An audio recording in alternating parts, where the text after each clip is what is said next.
अस्सलामुअलैकुम, good morning Pakistan. क्या हाल है, कैसे हैं आप लोग? ठीक ठाक हैं? बनाएं आपकी सुबहें हम खुशगवार। वैसे आई डोंट नो हमारे प्रोग्राम से आपकी सुबहें खुशगवार बनती है या नहीं, लेकिन ज़िंदगी के हर स्टेज में कभी ना कभी आपकी किसी न किसी लम्हे कोई ना कोई खुशगवार चीज़ आपको और ज़्यादा ज़िंदगी के करीब कर देती है। फॉर एग्ज़ाम्पल, जब आप छोटे होते हैं और आपको लगता है कि आपकी लाइफ बहुत अच्छी है, छोटी छोटी बातों से अब्बू कुछ अच्छा ख़रीद के ले आए आपके लिए, या आपको कोई इनाम दे दिया, या अम्मी ने जोड़ा दे दिया। जैसे जैसे आपकी उम्र बढ़ती है, आपकी जो खुशी के लम्हात हैं उनका क्राइटेरिया बदलता रहता है। कभी अच्छे नंबर आ जाना, कभी अम्मी अब्बू का गले लगा लेना, कभी दोस्तों का अप्रिशिएट करना, या पक्की सहेली जो है वो और पक्की दोस्ती आपसे कर ले। सो ज़िंदगी के हर लम्हे में जो आपकी ख्वाहिशात हैं, जो आपकी खुशी है, उसका पैमाना और उसकी चॉइसेस बदलती रहती हैं। जब आप अपने माँ बाप का घर छोड़ देती हैं और अपने असल घर, जैसे जो हमें यही समझाया जाता है, यानी हम अपने मियाँ के घर चले जाते हैं, सो आपका खुशी का दारोमदार बस उसी के ज़ुमरे में घूमने लगता है। यानी मियाँ ने मुझे आज तारीफ़ की कि बहुत अच्छा खाना पका है, आपका पूरा दिन अच्छा गुजरा। मियाँ ने ये कह दिया कि ज़बरदस्त, बड़ी स्मार्ट हो रही हो, क्या कर रही हो आजकल, तुम बड़ी स्मार्ट हो रही हो। ज़रा सी आपकी फ़िज़िकल अपीयरेंस की तारीफ़ कर दी, ज़रा से आपके जोड़े की तारीफ़ कर दी, आपका पूरा दिन एक ऐसी डोज मिल जाती है आपको सुबह सुबह कि आपका पूरा दिन अच्छा गुजरता है।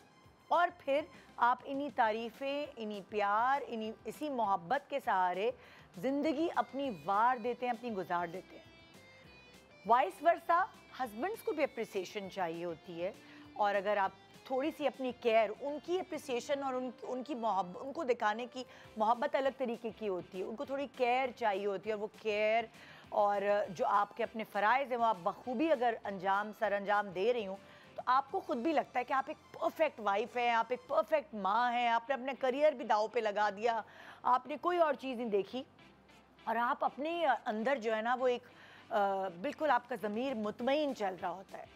तब तक जब तक आपको ज़िंदगी में कोई झटका ना लगे, और मर्द या औरत दोनों को झटके लग सकते हैं, ज़रूरी नहीं कि बेवफा सिर्फ मर्द ही हो। आज के ज़माने में बहुत दफ़ा हमने औरतों को भी बेवफाई करते हुए देखा है। सो जिस शख्स के लिए आप अपनी ज़िंदगी को इर्द गिर्द उसके घुमा रहे होते हैं, वो आपकी ज़िंदगी का महवर होता है, एक दिन आपको पता चलता है कि वो आपसे मुखलिस ही नहीं, उसने आपका ट्रस्ट तोड़ दिया, उसे चीटिंग की है आपके साथ, मोहब्बत, प्यार, वफा के वादे आपसे किए, लेकिन छुपके छुपके आपकी नाक के नीचे ही उसकी ज़िंदगी में कोई और आपकी जगह ले गया। सो बहुत तकलीफ़, बहुत दर्द और बहुत कर्ब से आप गुज़रती हैं या गुज़रते हैं। सो आई डोंट नो, अल्लाह ना करे कि ये दर्द या तकलीफ़ कभी आपने बेयर की हो, क्योंकि अगर ये तकलीफ़ इंसान बेयर करता है, जो मैंने ख़वातीन से सुना है, वो डिप्रेशन की मरीज़ बन जाती हैं। मर्द ज़ाहिर इतने एक्सप्रेसिव नहीं होते, और मुझे मर्दों की फ़ीलिंग का अंदाज़ा इस तरह है नहीं, वो शायद हमें कोई मर्द मिले और उससे हम पूछें तो वो बयान कर सके। लेकिन जो ख़वातीन अक्सर मुझे मिलती हैं और मुझसे डिस्कस करती हैं, अपने दिल का हाल बयान करती हैं कि अगर उनके मियाँ ने उनसे चीटिंग की है, तो दिल ऐसा लगता है कि किसी ने हाथ में पकड़ लिया है और कोई बार बार उसको दबा रहा है। इतनी तकलीफ़ से वो ख़वातीन गुज़रती हैं जिनके साथ चीटिंग होती है, जिनका भरोसा तोड़ा जाता है, और फिर उस भरोसे को दोबारा पाने में बहुत टाइम लग जाता है। खुदा ना खास्ता आप उनमें से तो नहीं जिनके साथ ज़िंदगी में चीटिंग हुई है, या आपके कोई इर्द गिर्द ऐसा है जो इस सब कर्ब से गुज़रा है। अगर है तो आज का शो ज़रूर देखें। क्यों करते हैं स्पाउसेस एक दूसरे से चीटिंग? ये एक्स्ट्रा मैरिटल अफेयर्स क्यों ज़्यादा होने लगे हैं? क्या वजह है? क्या हम में कमी है या हमारे स्पाउस में कमी है? क्या कमियां ऐसी हैं जो हम फुलफिल ही नहीं कर पा रहे, जिसकी वजह से ये कर्ब और ये शिद्दत का दर्द हमें महसूस करना पड़ता है। आइए एक छोटे से ब्रेक के बाद हमारे साथ रहिए चीटिंग के ऊपर बात करने के लिए। मैंने सोचा भी नहीं था कि मैं चीटिंग के ऊपर बात करूंगी। पढ़ाई की चीटिंग की हद तक तो चल गया काम, लेकिन असल ज़िंदगी में, प्रैक्टिकल ज़िंदगी में चीटिंग का दर्द एक बहुत बड़ा दर्द है। Good morning Pakistan.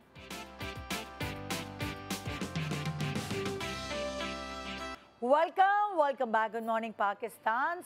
हर दफ़ा जब भी इस तरह के शोज़ होते हैं, एक पैनल होता है हमारे पास, कुछ समझदार सेलिब्रिटीज़ होते हैं और एक्सपर्ट होते हैं जो जाहिर है पैनल में बैठ के डिस्कशन, थोड़ी सी ऐसी अक्ल की बातें हो जो हम सब सीख सकें एक साथ मिलकर। तो यहाँ एक बहुत ही प्यारा सा कपल है माशाल्लाह, बड़े दिनों बाद इकट्ठे हमारे शो पे आए हैं। अलग अलग तो आपको नज़र आते हैं। फैज़ान शेख और महम आमिर हमारे साथ हैं एज हस्बैंड एंड वाइफ, क्योंकि हस्बैंड एंड वाइफ के अपने परसेप्शंस, अपने पॉइंट ऑफ व्यूज़ होते हैं और जिस तरह का टॉपिक है हमारा उसको लेके। अस्सलाम वालेकुम। वालेकुम अस्सलाम। कैसे हैं आप? बिल्कुल ठीक। आप कैसी हैं? Look very nice. Thank you, thank you. जबरदस्त भाई, बड़े दिनों बाद आप इकट्ठे हमारे शो पे। हाँ जी, बिल्कुल। हमें बहुत दिनों बाद एक साथ बुलाया। हाँ, तो अब बेटी को कौन संभालेगा? वो स्कूल गई? बेटी स्कूल गई नहीं है। अच्छा, हाँ जी। चलिए ये सही है। वो तब तक आप, उनकी छुट्टी होगी, आप फ्री हो जाएंगे। पहुंच जाएंगे। पहुंच जाएंगे।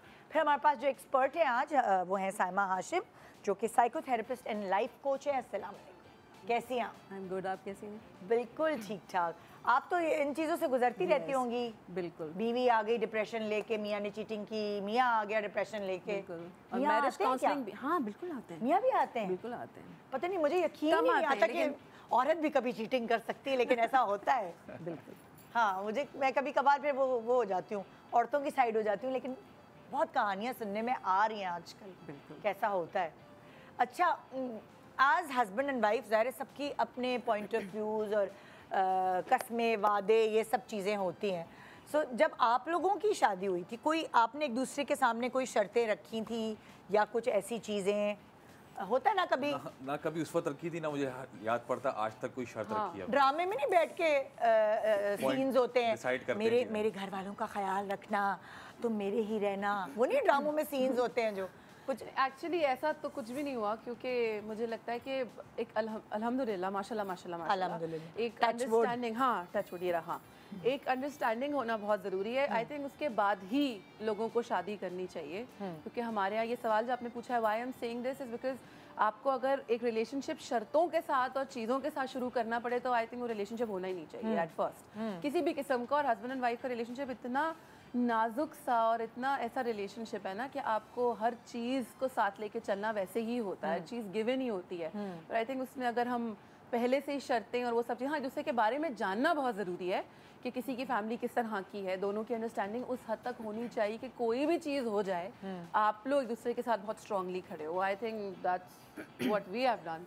बिल्कुल। मुझे ऐसा लगता है कि मैं इस बात को मैं उल्टे तरीके से कहूँगा कि ये रिलेशनशिप नाजुक नहीं होता, बिल्कुल ये बहुत मजबूत रिलेशनशिप होता है। इसमें आप एक दूसरे से हर बात कर सकते हो, हर चीज़ शेयर कर सकते हो। जो लोग इसको नाजुक रखते हैं ना, तभी टूट जाता है। नाजुक इसलिए कहते हैं ना कि एक पेपर के ऊपर साइन हुआ हुआ है, ये मतलब बाकी रिश्ते तो आप तोड़ना भी चाहे, गुस्सा आए तो आप नहीं तोड़ सकते। तो ये नाजुक बेसिकली ये उस एक बात कहते हैं, तोड़ने वाले ना उस पेपर का भी ख्याल नहीं करते, जिसको तोड़नी होती है वो कहते हैं भाई ये तो क्या एक और पेपर डाल दो इस पे। तो मुझे लगता है वो पेपर से वो वाली बात नहीं होती, लेकिन आई think it's a very strong relationship if you feel it like that. अगर आपको ये बता दूं मैं कि जी आपकी ज़िंदगी में एक ऐसा शख्स मौजूद है जिससे आप कुछ भी कह सकते हैं और कुछ भी शेयर कर सकते हैं। आप बहुत सारी बातें अपने सिबलिंग से, अपने पेरेंट्स से, बच्चों से, अपने बच्चों से, अपने दोस्तों से बहुत सारी बातें नहीं कर सकते। या तक कि आप बड़े दोस्तों में तो बड़े खुले डुल्ले होते हैं, लेकिन एक शख्स अगर आपको ऐसा मिल जाए जिससे आप अपनी सारी बातें कह सकें और उसकी सारी बातें सुन भी सकें, because it's not only one way, आपको एक अच्छा लिसनर भी होना बहुत ज़रूरी है इन रिलेशनशिप। तो फिर मुझे लगता है बड़ी चीज़ें आसान हो जाती हैं। You just need to feel that way कि जी मैं इनसे कुछ भी कह सकता हूँ। हाँ, नहीं नाजुक इसलिए ना क्योंकि आपने एक रिलेशनशिप ये खुद से बनाया है, क्योंकि parents you can't get to choose, आपके सिबलिंग्स, आपके रिलेटिव्स, आपकी फैमिली आपको मिलती है ना, आप उसमें आते हैं, आप अल्लाह ताला की तरफ से आप उस दुनिया में आते हैं, आपके पास वो सब गिवन रिलेशनशिप्स होते हैं। एक रिलेशनशिप जब दो लोग मिलके बनाते हैं तो वो obviously it goes on very, it's a choice obviously. तो वो इसीलिए मेरा मतलब था कि वो नाजुक होता है। जाहिर है हमारे इर्द गिर्द बहुत सारे ऐसे हमारे अपने जानने वाले होते हैं जिनको हम बहुत अच्छे से जानते हैं और हम उनकी ज़िंदगी में हलचल देखते हैं जी। या तो हस्बैंड का एक्स्ट्रा मैरिटल अफेयर हो जाता है या बीवी छोड़ के चली जाती है किसी और आदमी के पीछे। तो अगर मैं परसेप्शन पूछूं जनरली, मर्द चीटिंग क्यों करता है? देखिए ये तो कहना मुश्किल है कि क्यों करता है, बट आई फील कि जाहिर सी बात है हर किसी का पॉइंट ऑफ व्यू होता है। तो कोई किसी जिसने चीटिंग की उससे आप पूछे तो वो उसके 50 रीजंस देगा, खुद को तो जस्टिफाई करेगा। बट आई फील कि कोई भी reason is not just enough के जी ये वजह हुई तो मैंने चीटिंग कर ली, ऐसा नहीं होता। I think it's there in you and आपको अपने रिलेशनशिप में इतना सिंसियर होना चाहिए कि आपको वो कोई और चीज़ अट्रैक्ट ना करे उस तरीके से। बहुत सारे लोग बड़ा सिंपल सा एक वो कहते हैं जी मैं अट्रैक्ट हो गया। ये मैंने सुना है बहुत सारे लोगों से, यार आपने क्यों किया है? यार मैं अट्रैक्ट हो गया। भाई कैसे अट्रैक्ट हो गया? मतलब आपकी अपनी सिंसियरिटी कहाँ है? तो I think sincerity is the base और and trust is the base of every relationship, every. सिर्फ मियाँ बीवी की बात नहीं कर रहा मैं। अगर आप अपने दोस्त पे, अपने लाइफ पार्टनर पे, अपने पेरेंट्स पे, अपने भाई बहनों पे, अपने ख़ानदान वालों पे, इवन बिजनेस पार्टनर्स पे अगर ट्रस्ट नहीं है तो फिर गाड़ी आगे चल नहीं सकती। नहीं चल सकती। आपको क्या लगता है औरत अगर चीटिंग करती है, जो कि अगर हम परसेंटेज निकालें, थोड़ा मर्दों का परसेंटेज चीटिंग का ज़्यादा है, औरतों का कम है, तो वो क्यों करती है? मैं जनरली आपसे पूछ रही हूँ, फिर मैं प्रोफेशनली उनसे पूछूँ। पता है मैं इसी बात को आगे बढ़ाऊंगी। मेरे हिसाब से किसी भी रिलेशनशिप में, स्पेशली हस्बैंड एंड वाइफ में, चीटिंग की एक्सेप्टेंस होनी ही नहीं चाहिए ना कि चीटिंग मैंने इस वजह से कर दी। क्योंकि अगर आदमी चीटिंग करता है तो कहते हैं जी लड़की में इंटरेस्ट खत्म हो गया था, वो ख्याल नहीं रख रही थी, वो उस तरह से मुझे, या वो खुद का ख्याल नहीं रख रही थी, ये भी होता है, ख्याल नहीं रख रही थी, पर वट एवर रीजंस, एक one of the women they go out on a lot of levels of life. Parenthood आता है, डिफरेंट चीज़ें, आप माँ बन जाते हो, आपकी बहुत सारी चीज़ें चेंज हो जाती हैं, डजंट स्टे द सेम। पर वो रीज़न नहीं होना चाहिए फॉर चीटिंग फॉर एनीबडी।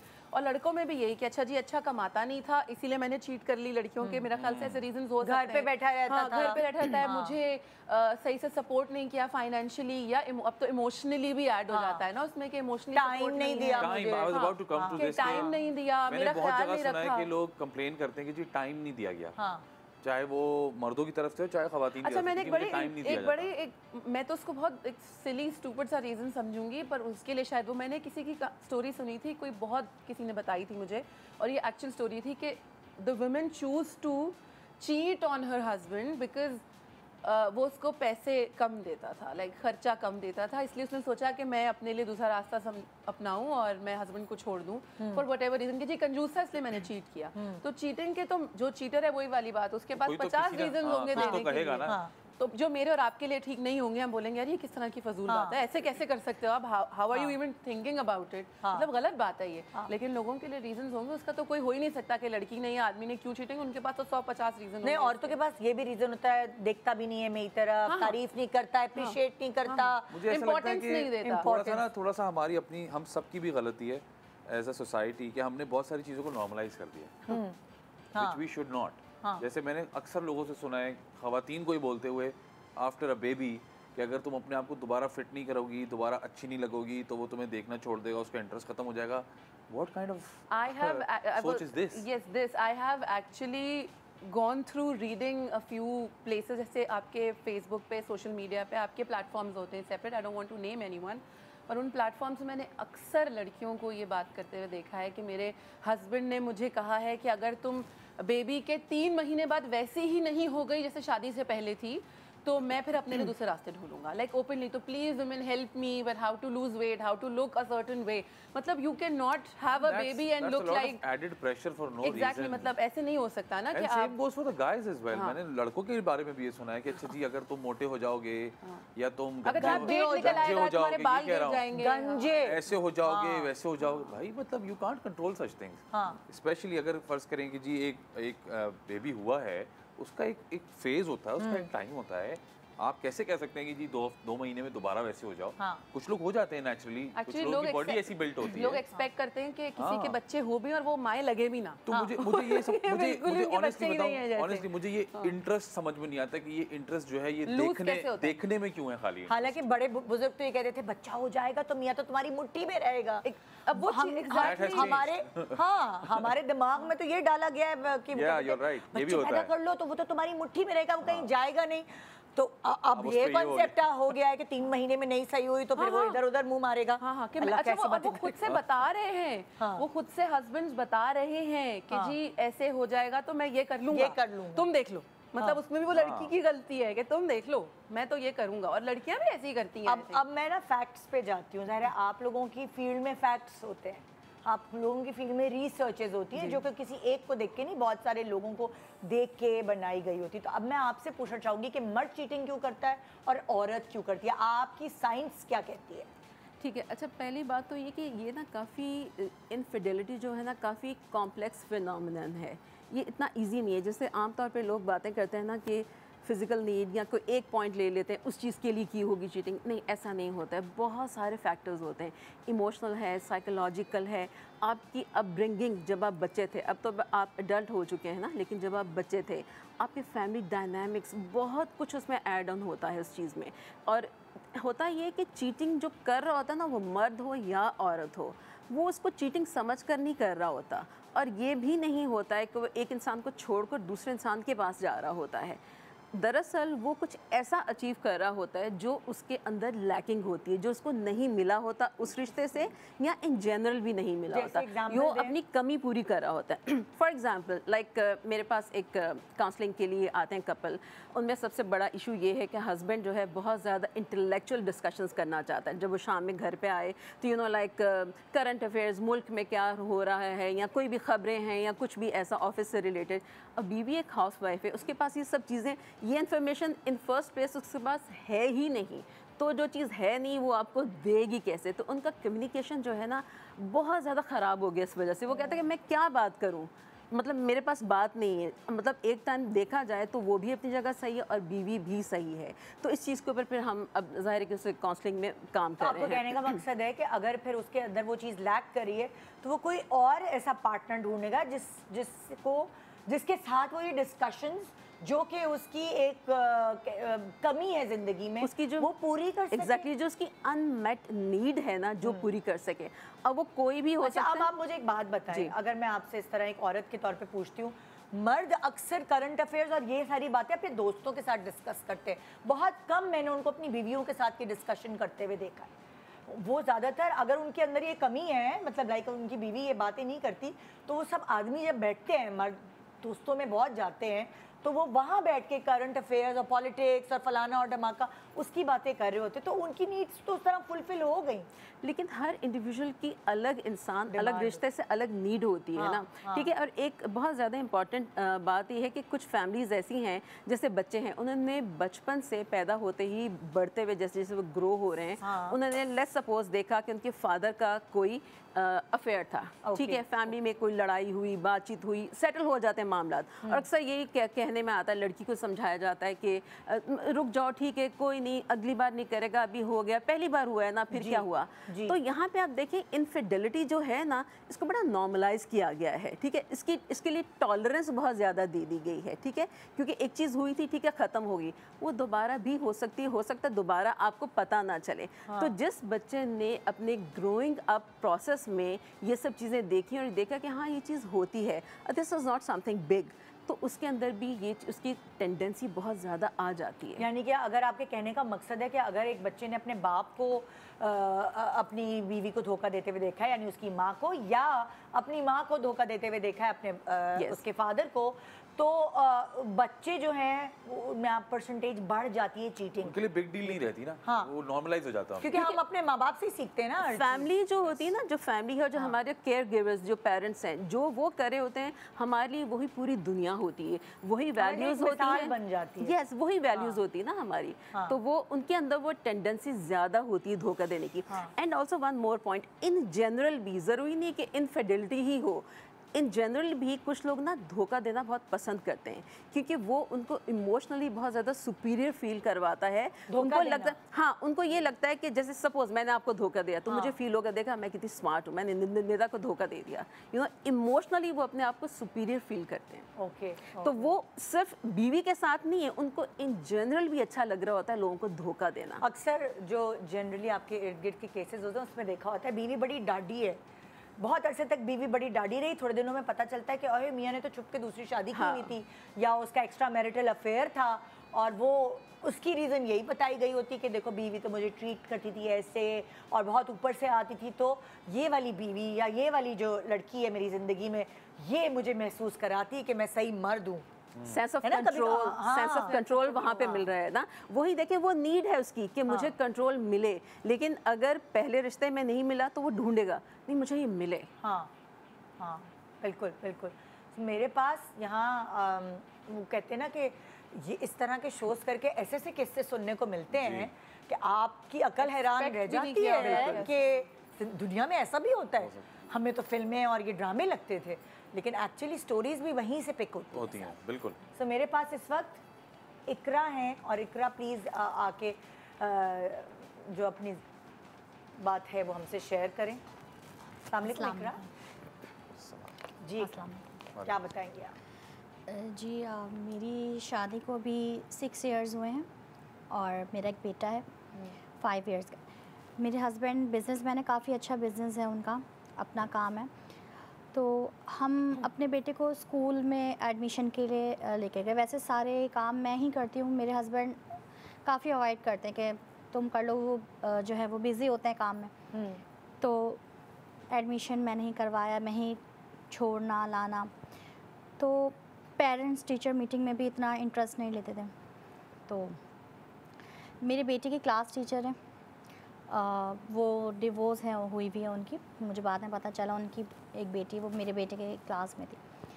तो हमारी शादी के जो 6 साल हैं उसमें आज तक कभी ऐसा नहीं हुआ हो कि मेरे हस्बैंड और मेरी लड़ाई हुई हो, कोई आर्ग्यू हुआ हो किसी भी बात पे, कि उन्होंने बोला हो कि तुम उसको देखो वो ऐसे करती है तुम नहीं करती, अपनी बहन से सीखो। किसी भी बात पे आज तक अल्हम्दुलिल्लाह बहुत अच्छी से चल रही।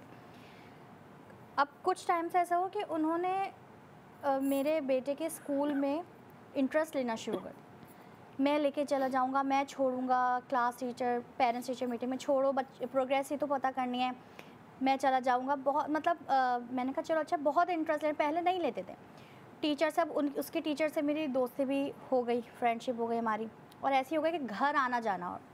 और मेरे हस्बैंड कह रहे हैं कि बुला लो, एक वो रख लिया करो, मीटअप रख लो, और वनडे शो हो रही है हमारी। मतलब मैंने पहले सीरियस नहीं लिया इस चीज़ को। हस्बैंड कह रहे हैं कि दावत पे बुलाओ, वो आ रही हैं, मेरे घर आना जाना हो रहा है, सब हो रहा है। अब एकदम से मेरे हस्बैंड मुझसे मतलब लड़ना शुरू हो जाते हैं कि वो तुम कैसा खाना बनाती है, वो देखो मतलब उज़मा जो आती हैं फ्रेंड है तुम्हारी, कितना अच्छा वो बिरयानी बना के लेकर आई थी तुम वैसे। तो थोड़ा सा मुझे ऑफर फील हुआ कि ये आज तक तो कभी ऐसा नहीं हुआ कि, और हर उस पर वो देखो उसकी ड्रेसिंग सेंस देखो कितनी अच्छी है, अपना ड्रेसिंग सेंस चेंज करो। ये आज तक मैंने कहा आपने आज तक तो कभी ऐसा नहीं बोला। हमारी लड़ाई हुई बाकायदा पहली दफ़ा। फिर कुछ टाइम के बाद मैंने बाकायदा मैसेजेस देखे अपने हस्बैंड की मोबाइल में, क्योंकि मुझे उस वक्त थोड़ा सा हो तो किया था, लेकिन उन्होंने ऐसा कुछ मुझे जाहिर नहीं किया।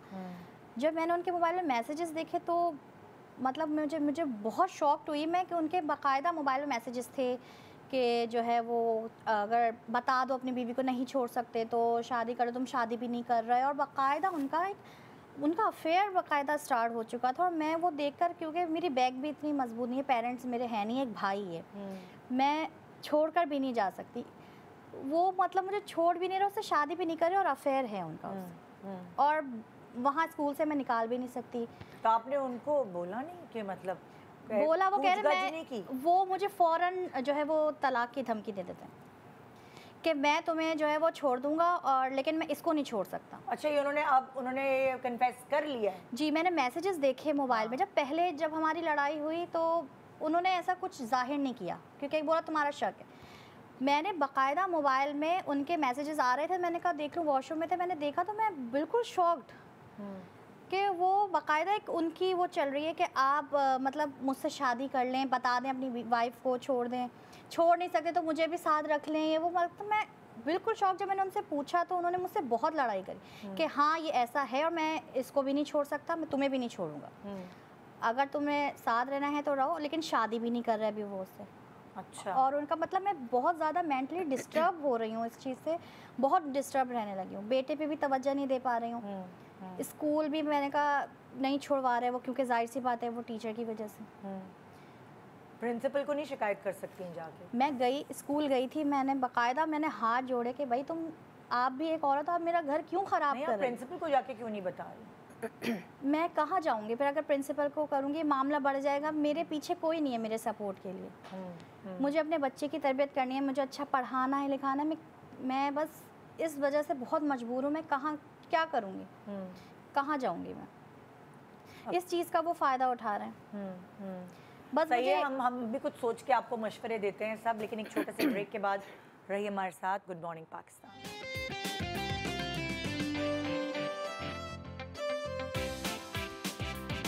Welcome back, good morning Pakistan. So इस वक्त ब्रेक पे जाने से पहले इन्होंने शेयर की थी अपनी एक ज़िंदगी की बहुत मुश्किल वक्त की कहानी, जो कि अभी भी बीत रहा है इनके ऊपर, कि जो इनके हस्बैंड हैं वो इन्वॉल्व हो गए हैं क्लास टीचर में, बच्चे की जो टीचर हैं उनसे।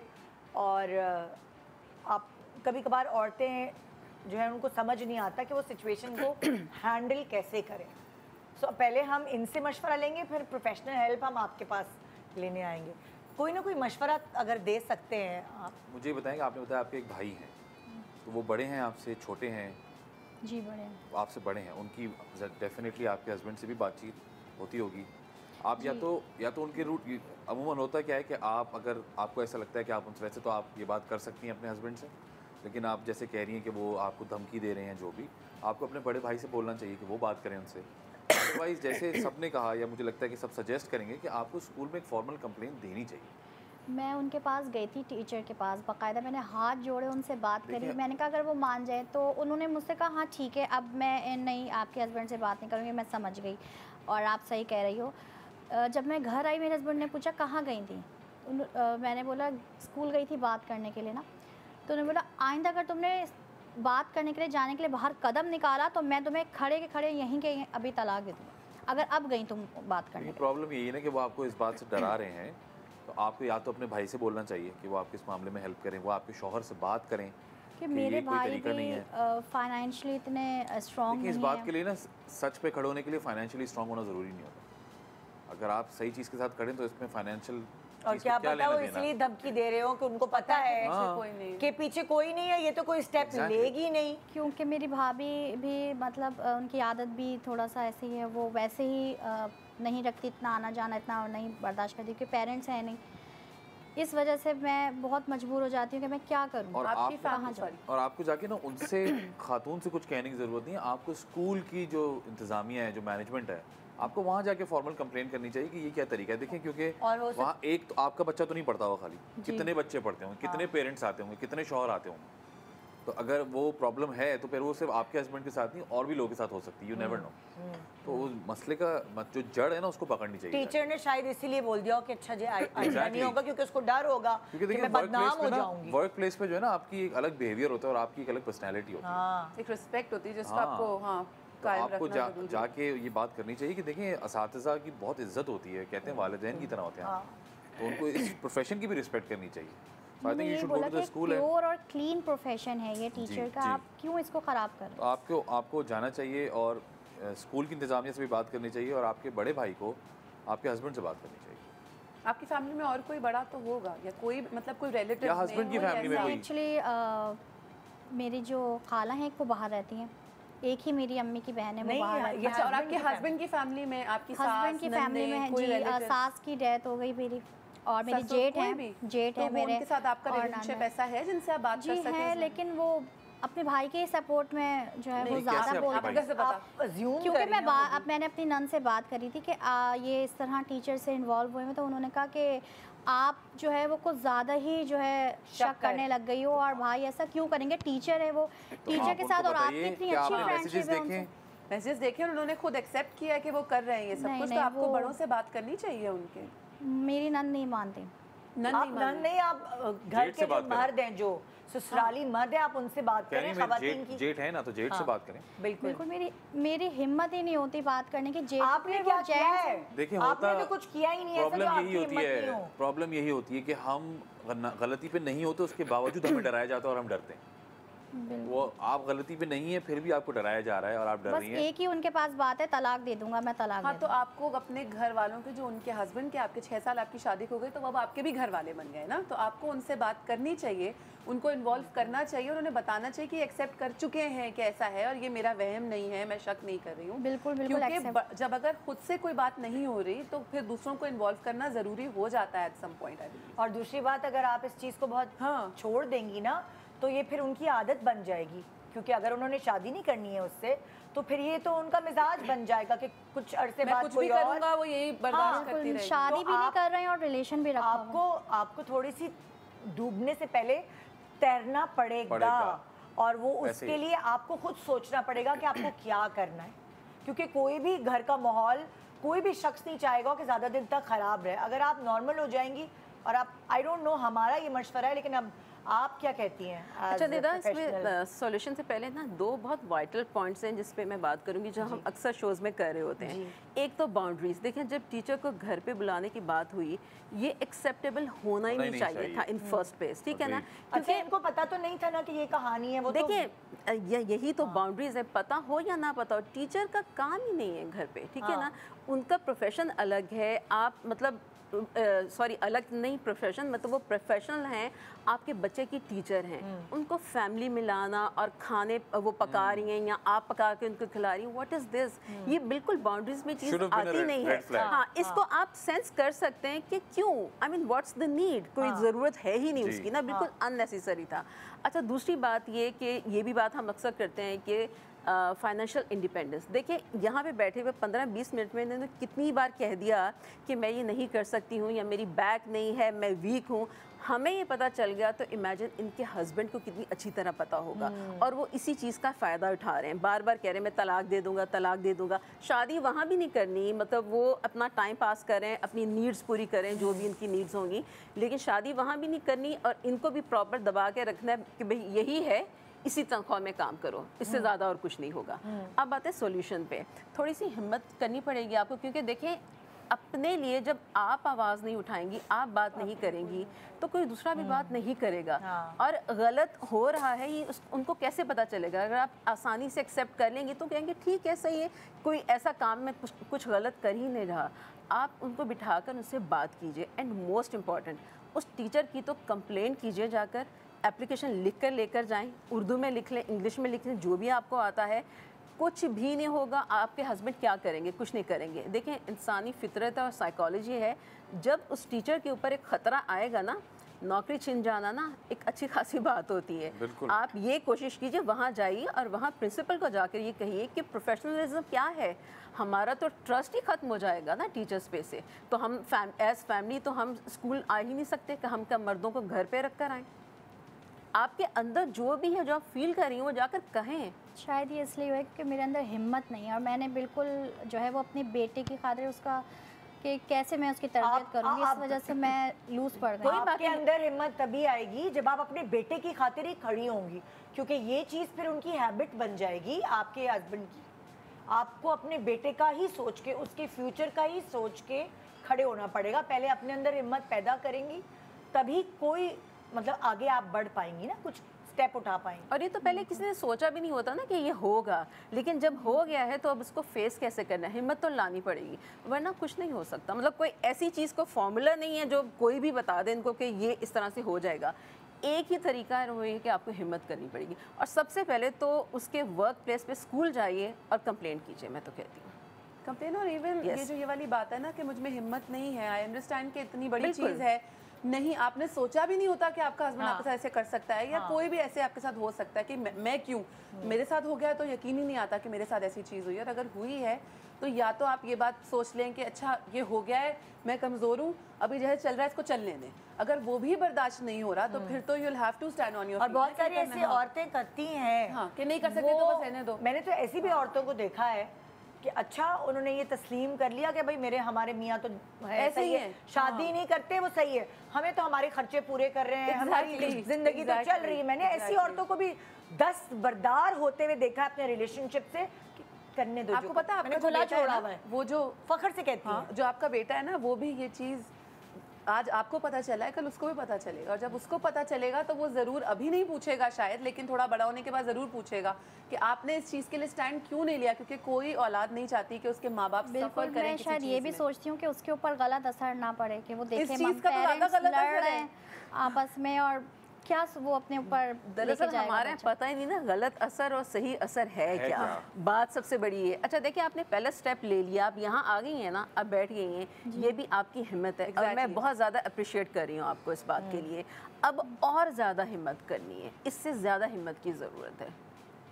बिल्कुल, मैं इंशाल्लाह स्टेप उठाऊंगी। अब चेंज आप खुद ला सकती हैं अपनी ज़िंदगी में, और ये सिर्फ आपके लिए नहीं, आपकी नस्लों के लिए है। एग्जाम्पल सेट होगी इससे।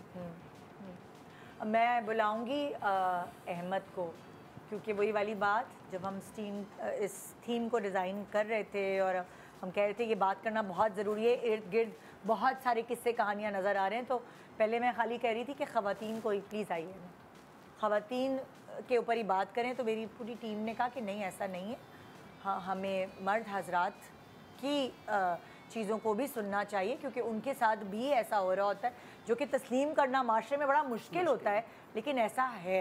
एक्चुअली इसके बारे में कोई बात भी नहीं करता कि औरत ने, क्या हम बाय डिफॉल्ट कोई सोचते हैं कि नहीं आदमी खराब है। हाँ, यही हमें लगता है औरत कर ही नहीं सकती, कैसे करेगी यार, नहीं वो तो बच्चों की माँ है, ये है वो है, मगर बहरहाल अहमद हमारे साथ। अस्सलाम वालेकुम जी। अच्छा, मेरा मसला ये है कि मेरी जो शादी है वो बहुत कम एज में हो गई थी, तो अभी भी आप मुझे कम ही एज वाली। बिल्कुल, तो मुझ पर ज़्यादातर जिम्मेदारी पड़ गई। अच्छा, पहले मैं एक जॉब करता था, लेकिन जब शादी हुई तो मैंने डबल जॉब करना स्टार्ट कर दी, चूँकि खर्चात बढ़ गए। तो इसलिए डबल जॉब मैंने स्टार्ट कर दी। 16-16 घंटे 18-18 घंटे में जॉब कर रहा होता हूँ। उसका जब मैं घर जाता हूँ तो बेगम की शिकायतें स्टार्ट हो जाती थी कि आप मुझे टाइम नहीं देते, आप मेरे साथ यहाँ नहीं जाते, आप मेरे साथ मेरे घर नहीं जाते, या मेरे दोस्तों के साथ नहीं जाते। अब वो कहती हैं कि मेरे साथ मेरे दोस्तों के घर चलो, पार्टीज़ में जाओ। अब मैं वैसे मेरी जो नेचर है, मैं बहुत इंट्रोवर्ट कह सकते हैं, या फिर मैं खामोश तबीयत का आदमी हूँ।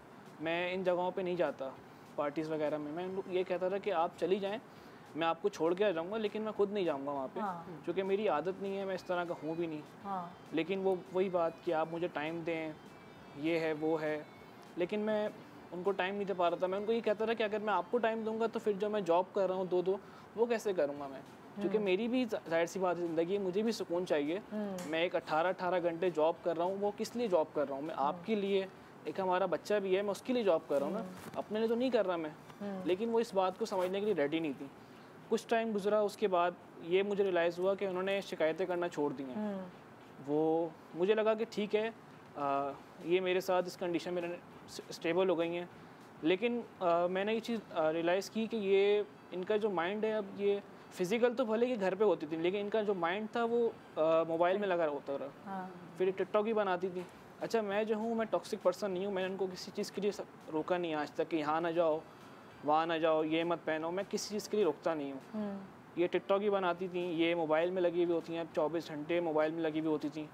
बच्चा रो रहा है, चुप नहीं करवा रही, मोबाइल में लगी हुई हैं। मैं रातों को उठ रहा हूँ पानी पीने के लिए, तो देखता हूँ कि ये 4-4 बजे तक मोबाइल में लगी हुई हैं। अब मैं इनसे कहता था कि फ़ायज़ा सो जाओ, कि आपका क्या काम है 4 बजे रात को मोबाइल में लगी हुई हैं? तो कहती थी नहीं, आपको अपने काम से मतलब रखें। मतलब इस तरह यूडली मुझसे बात करने लग गई।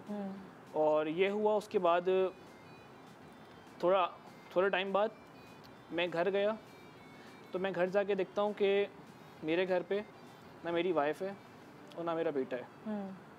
मैं अपने रूम में जाता हूँ तो मुझे वहाँ पे एक लेटर मिलता है। उस लेटर में लिखा हुआ था कि अहमद, मैंने बहुत सोच समझ के फ़ैसला किया है कि मैं आपको छोड़ रही हूँ, मैं आपसे मोहब्बत बहुत करती हूँ, लेकिन जिस तरह के आप इंसान हैं, मैं आपके साथ रहना पसंद नहीं करती। मैं अपने बेटे को अपने साथ नहीं लेके जा रही, मैं इसको अपनी मामा के घर छोड़ के जा रही हूँ, और मैं आपसे बहुत दूर जा रही हूँ, और मुझे रिश्ता ख़त्म करना है।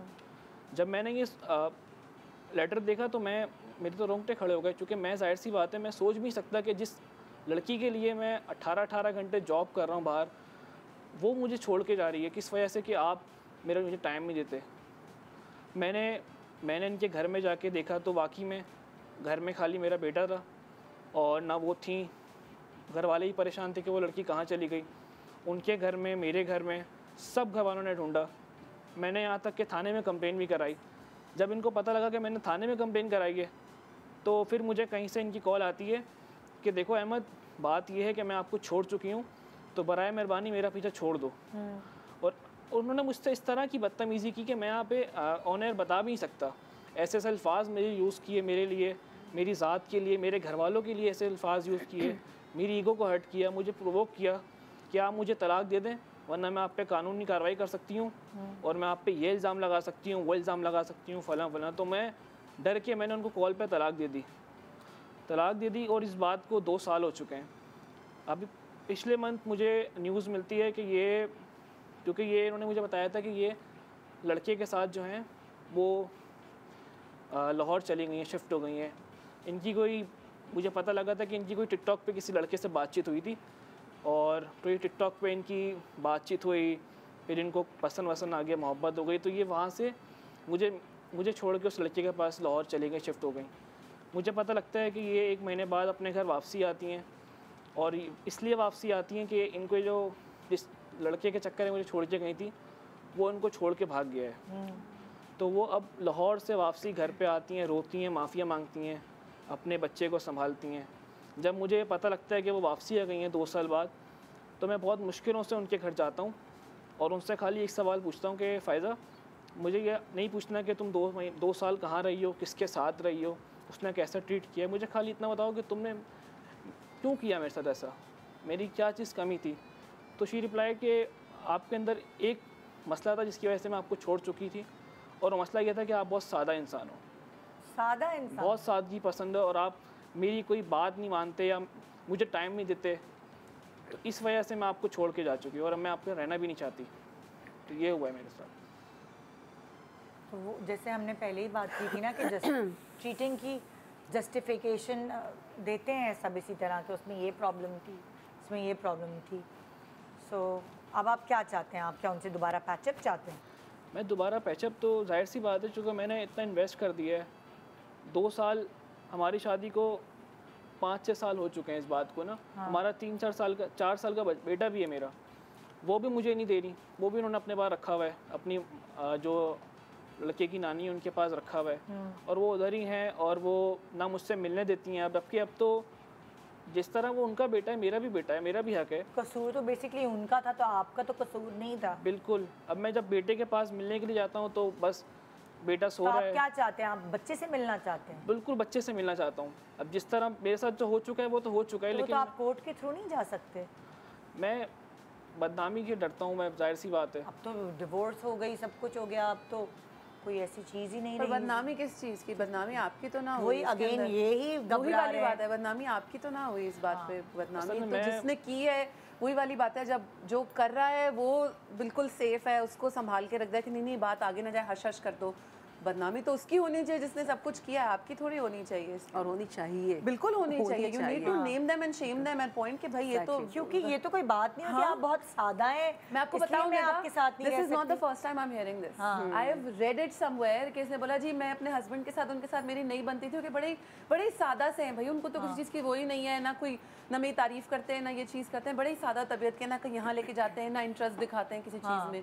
जो बोलती हूँ हाँ ठीक है, जो करती हूँ हाँ ठीक है, कुछ उनको प्रॉब्लम्स नहीं है मुझसे। तो उनको जिंदगी में एडवेंचर चाहिए होते हैं। हाँ, which is very कोई लड़े, कोई जिंदगी में कोई मजा तो हो, वरना सीधी कहानी चल रही है। वही वाली बात है ना कि अजीब से, वही वाली कि आप बोल नहीं सकते कि उनके दिमाग में वो चीटिंग नहीं है, उनका हक है जैसे वो चीज़ करना कि ये मैंने किया तो ये मेरा हक बनता है, need to be happy. But जो उसके साथ चीज़ें जुड़ी हुई हैं, जो रिलेशनशिप जुड़े हुए हैं, उनके बारे में वो नहीं सोचते बिकॉज इट्स ओके। क्या चाहिए होता है दो इंसानों को रिश्ता अज़दवाज से, एक शादी से, क्या चाहिए होता है? लाइक चट भी मेरी पट भी मेरी, चिट भी मेरी, पट भी मेरी। बहुत सारी ख़वातीन शिकायत करती हैं कि वो गुस्सा करते हैं, अब्यूजिव लैंग्वेज यूज़ करते हैं और हर वक्त नखरे करते रहते हैं, ये नहीं खाना वो नहीं खाना। और अगर सीधे साधे हस्बैंड हो तो तब भी यही प्रॉब्लम है। आई थिंक देखें, जो पूरा केस मैंने सुना, वो जो हुआ वो तो गलत तो नहीं होना चाहिए था, लेकिन जो बात इससे मुझे लगता है कि जो एक पॉइंटर हम सबको समझना चाहिए, स्पेशली रिश्ता इज़्दवाज की हम बात कर रहे हैं, there needs to be a balance Ravi in every relationship. अगर ये 18 घंटे काम कर रहे थे, ये गलत कर रहे हैं। और जब वो आपको कह भी रही कि आप मुझे टाइम नहीं दे रहे, आप कम वसाइल में काम करें बट आप उनको टाइम दें। हर किसी की अपनी प्रायोरिटीज़ होती हैं, हर किसी की अपनी चीज़ें होती हैं ना। अगर वो आपसे कह रही हैं कि आप मुझे टाइम दें, आप एक दूसरी जॉब छोड़ें, उनको टाइम दें। अगले महीने आपसे बोलेंगे आपने मुझे पैसे कम क्यों दिए, तो आप उनको बताएं कि जब मैं आपको टाइम दूंगा तो मैं दूसरी जॉब नहीं कर सकता, मेरी घड़ी में भी 24 घंटे ही हैं, राइट। तो हमें बैलेंस करना आना चाहिए, हम बैलेंस नहीं करते। अब ये काम करने वाले लोग सिर्फ काम करने लग जाते हैं और आप वो स्पेस, जब आप अपना स्पेस छोड़ते हैं ना, तो फिर उस स्पेस को कोई और फिल करता है। हाँ, अट्रैक्शन तो होती है इंसानों में। so if you leave that space, break के बाद आके इसको डिस्कस करते हैं क्योंकि ज़रूरी भी है।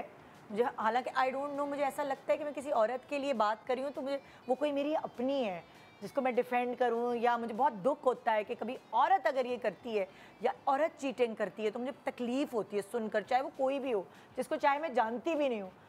ऐसा लगता है जैसे हम रिप्रेजेंट कर रहे होते हैं ना, सो वो एक दिल में कोई खटक सी होती है। छोटे से ब्रेक के बाद रहे हमारे साथ। Good morning Pakistan.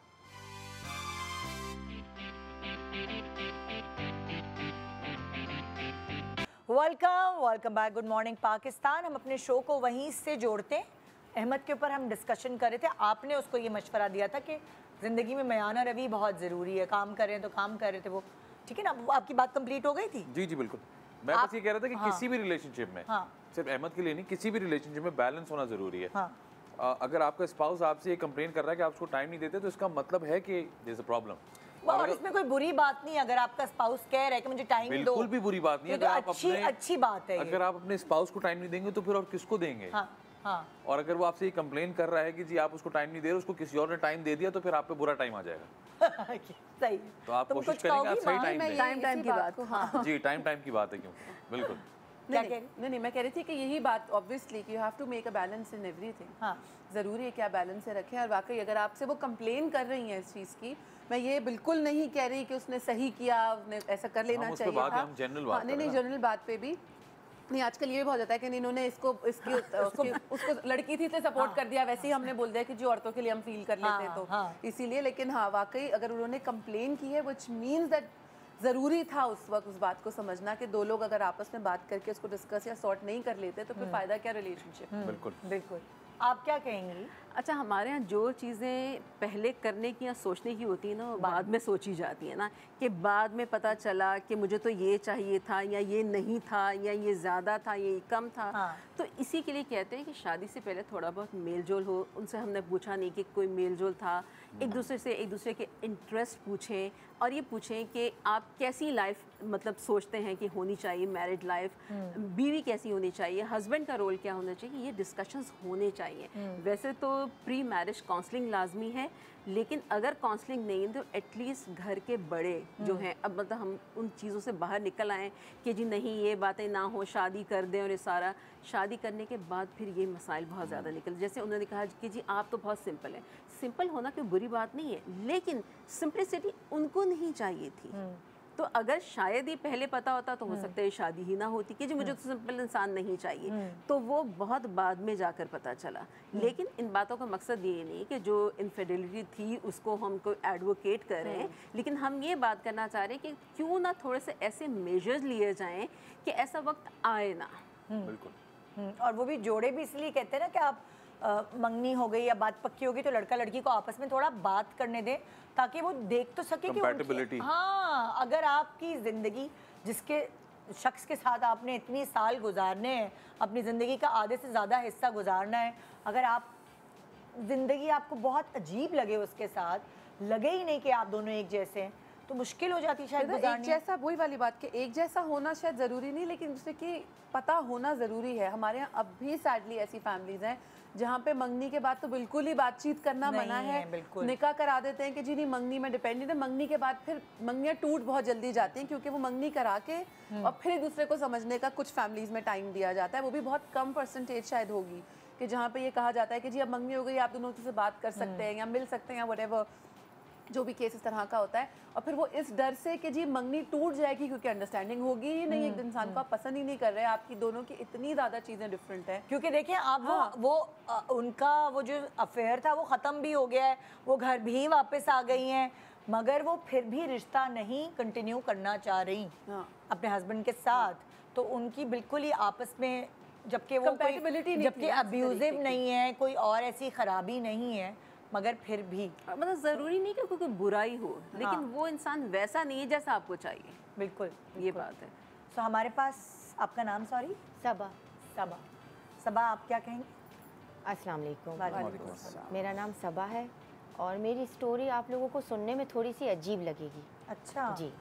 अच्छा, मैं हाउस वाइफ हूँ। हाउस वाइफ के साथ साथ मेरा एक छोटा सा अपना एक ऑनलाइन बिजनेस है। अच्छा। हाउस होल्ड आइटम्स का, हाउस गैजेट्स का, हाउस होल्ड आइटम्स, मार्केटिंग जाना, मार्केट जाना, परचेजिंग करना, फिर आके फेसबुक के जो लाइव सेशंस होते हैं उनकी तैयारी करना, सामान को सेट करना और इस तरह। और मेरे हस्बैंड जो है ना वो मार्केटिंग का काम करते हैं। अच्छा। जैसे डिफरेंट शॉप पे जाके ये चीज़ देना, ये चीज़ देना, जिस तरह जैसे जैसे वो फारिग होते जाते हैं वो फिर घर आ जाते हैं लंच करने। हमने अपनी छोटी सी एक दुनिया बनाई हुई, हमें अपना एक घर बनाना है अपना खुद का, जिसके लिए हम दोनों ने फैसला किया कि हमें बहुत स्ट्रगल करना है, हमें बहुत मेहनत करनी है, हमें एक दूसरे का साथ देना है ताकि हम जो है अपना घर ले सकें। इसके लिए हम लोगों ने जो है एक घर बुक भी करवाया। अब हमें उसकी महाना एक साथ भरनी है, जाहिर सी बात है, अब हमें पेमेंट देनी है हर मंथ, हमें मेहनत करनी है, हमें कमाना है। तो हम दोनों ने डिस्कस करा और हमने कहा कि चलो ठीक है, मैं अपना काम स्टार्ट करती हूँ, मेरा अपना बिजनेस है, मैं इसको ग्रो अप करती हूँ, आप भी ज़्यादा से ज़्यादा मेहनत करो ताकि हम महाना एक साथ पूरी करके अपना एक घर बना लें। मैं अपनी ज़िंदगी में माशाल्लाह बहुत मुतमईन थी, बच्चे थे, लेकिन क्या जाहिर सी बात है मुझे मार्केट जाना पड़ता था परचेजिंग करने के लिए हर 2-3 दिन बाद, और घर को मैनेज करना था। स्कूल से बच्चे आए तो उनको कौन देखे, हस्बैंड आए तो उनको कौन लंच दे। मैं एक दिन अपनी अम्मी के घर गई, मैंने वहाँ जिक्र किया तो मेरी अम्मी के घर एक अम्मा काम करती थी। उन्होंने कहा बेटा मुझे मेरी बेटी को भी काम की नीड है, तो तुम मेरी बेटी को रख लो 24 घंटे के लिए ताकि वो तुम्हारे घर की देखभाल कर ले, तुम बाहर का भी देख लो और बाहर से आओ। जाहिर सी बात है मुझे लाइव सेशन के लिए 2-3 घंटे वहाँ देने पड़ते थे, तो तब तक पीछे से बच्चों को खाना, तुम्हारे शौहर को खाना मेरी बेटी दे दिया करेगी। ठीक है, मैंने कहा ये तो बहुत अच्छा हो गया। लड़की मैंने देखी बहुत साफ़ सुथरी थी, समझदार, ताकि अच्छी लड़की हम रखें, बच्चों पर भी अच्छा इम्पैक्ट पड़े और मैं भी। 3-4 महीने तक मैंने लड़की को गाइड किया, उसने यकीन मानो निदा मेरा घर ऐसे संभाल लिया कि मैं टेंशन फ्री हो गई। हमारी ऐसी ज़िंदगी चल रही थी कि हम लोग मेहनत कर रहे थे ये वो। अच्छा, कुछ टाइम से मैं ये नोट कर रही थी कि मैं जब मार्केट जाती थी ना तो मेरे हस्बैंड, जब मैं घर में होती तो वो 3-4 बजे आते थे लंच करने के लिए। मैं मार्केट सुबह सवेरे जल्दी निकल जाती थी क्योंकि जाहिर सी बात है मुझे दुकानें जैसे ही ओपन हो मैं अपनी परचेजिंग करूं और लोडेड करवा के सामान मैं घर आ जाऊं ताकि हस्बैंड और बच्चों को थोड़ा बहुत टाइम दे सकूं। अब मैंने कुछ टाइम से ये नोट किया कि जब मैं मार्केट जा रही हूँ और जैसे ही मैं मार्केट से आ रही हूँ तो हस्बैंड घर में। मैं इनको कहा कि खैरियत आप आज जल्दी आ गए, तो कह रहे क्यों, मैं जल्दी फारिग हो गया, मेरा घर है मैं नहीं आ सकता। मैंने कहा नहीं ऐसी कोई बात नहीं। अच्छा, फिर जब 2 दिन मैं घर में हूँ तो वो अपने 3:30-4 बजे आ रहे, फिर जब मैं मार्केट जा रही हूँ तो वो 12 बजे घर पर आ जाते। ऐसा चलता रहा 10-15 दिन तक ये मैंने नोट किया। जाहिर सी बात है मैं बीवी हूँ, मैं कह रही हूँ खैरियत मैं होती हूँ तो जब आप भी जल्दी आ जाया करो ताकि मैं भी आपको लंच वगैरह से जल्दी फारिग दे के अपने काम पे फोकस कर सकूँ।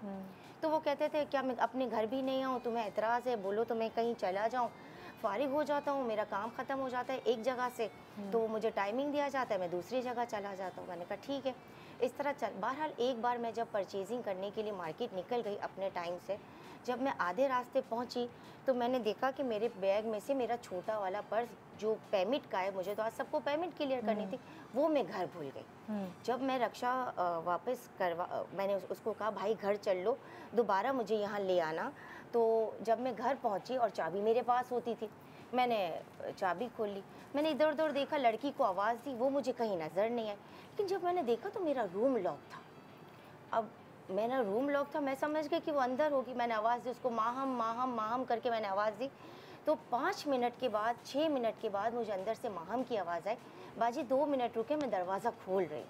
तो मैंने कहा खोलो, दरवाज़ा क्यों नहीं खोल रही? तो जैसे ही उसने कुंडी खोली, उसने दरवाज़ा खोला और मेरे हस्बैंड भी रूम पे बेड पर बैठे हुए थे।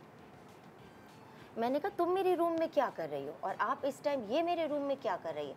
और वो रोने लगे, बाजी मेरी कोई गलती नहीं है, मेरा कोई कसूर नहीं है। लेकिन मैं इस कदर जज्बाती हो गई और इतनी कि मैंने लिटरली उस लड़की को मारा है, मैंने बहुत मारा। मैं उसको पागलों की तरह मारती चली गई और धक्के दे के मैंने इसको अपने घर से बाहर निकाल दिया। और मैं ज़ारों कतार रोने लग गई कि ये सब क्या है, मेरे पीछे से ये सब चल रहा है। मैंने इस दिन के लिए इतनी मेहनत करी थी और इतना स्ट्रगल किया। मेरे हस्बैंड मुझसे माफ़ी मांगने लगे कि मैं बहक गया था, थोड़ा सा मुझे रिलैक्स चाहिए था, ये चाहिए था, मुझे माफ़ कर दो। वो लेट के मेरे कदमों में मुझसे माफ़ी मांगने लगे। आप यकीन माने मैं रो के मेरा बुरा हाल। मैंने कहा आपको ही रिलैक्स चाहिए क्या? मैं मेहनत नहीं कर रही, मैं घर को मैनेज नहीं कर रही। हम दोनों का तो एक टारगेट था ना कि हम मिलके मेहनत करेंगे, अपना जो हम किराए के घर में रह रहे हैं हम अपना एक घर बनाएंगे। मैं भी तो घर को बनाने के लिए मेहनत कर रही हूँ ना। आपको तो अभी भी रेस्ट मिल जाता है, आप घर पर आ जाते हो, लंच कर लेते हो, चाय आपको हाथ में मिल जाती, मैं कहाँ जाऊँ? बहरहाल उस वक्त तो बच्चे आने वाले थे, मैंने जल्दी अपना मूड ठीक किया, लेकिन आज मैं इनके साथ तो हूँ। हम लोग मेमन है, हमारे में लड़कियों की शादी मंगनी जल्दी हो जाती है। मेरी बेटी मैट्रिक में है लेकिन उसकी मंगनी हो गई। आज मैं उनके साथ रह तो रही हूँ अपने हस्बैंड के साथ, लेकिन मेरा दिल अंदर से पूरा टूट चुका है, मैं अंदर से पूरी ख़त्म हो गई। इस चीज़ को कितना अरसा हो गया, कितना अरसा बीत गया है? 8-10 महीने हो गए। 8-10 महीने हुए जी। और आपकी बेटी मैट्रिक में थी जब?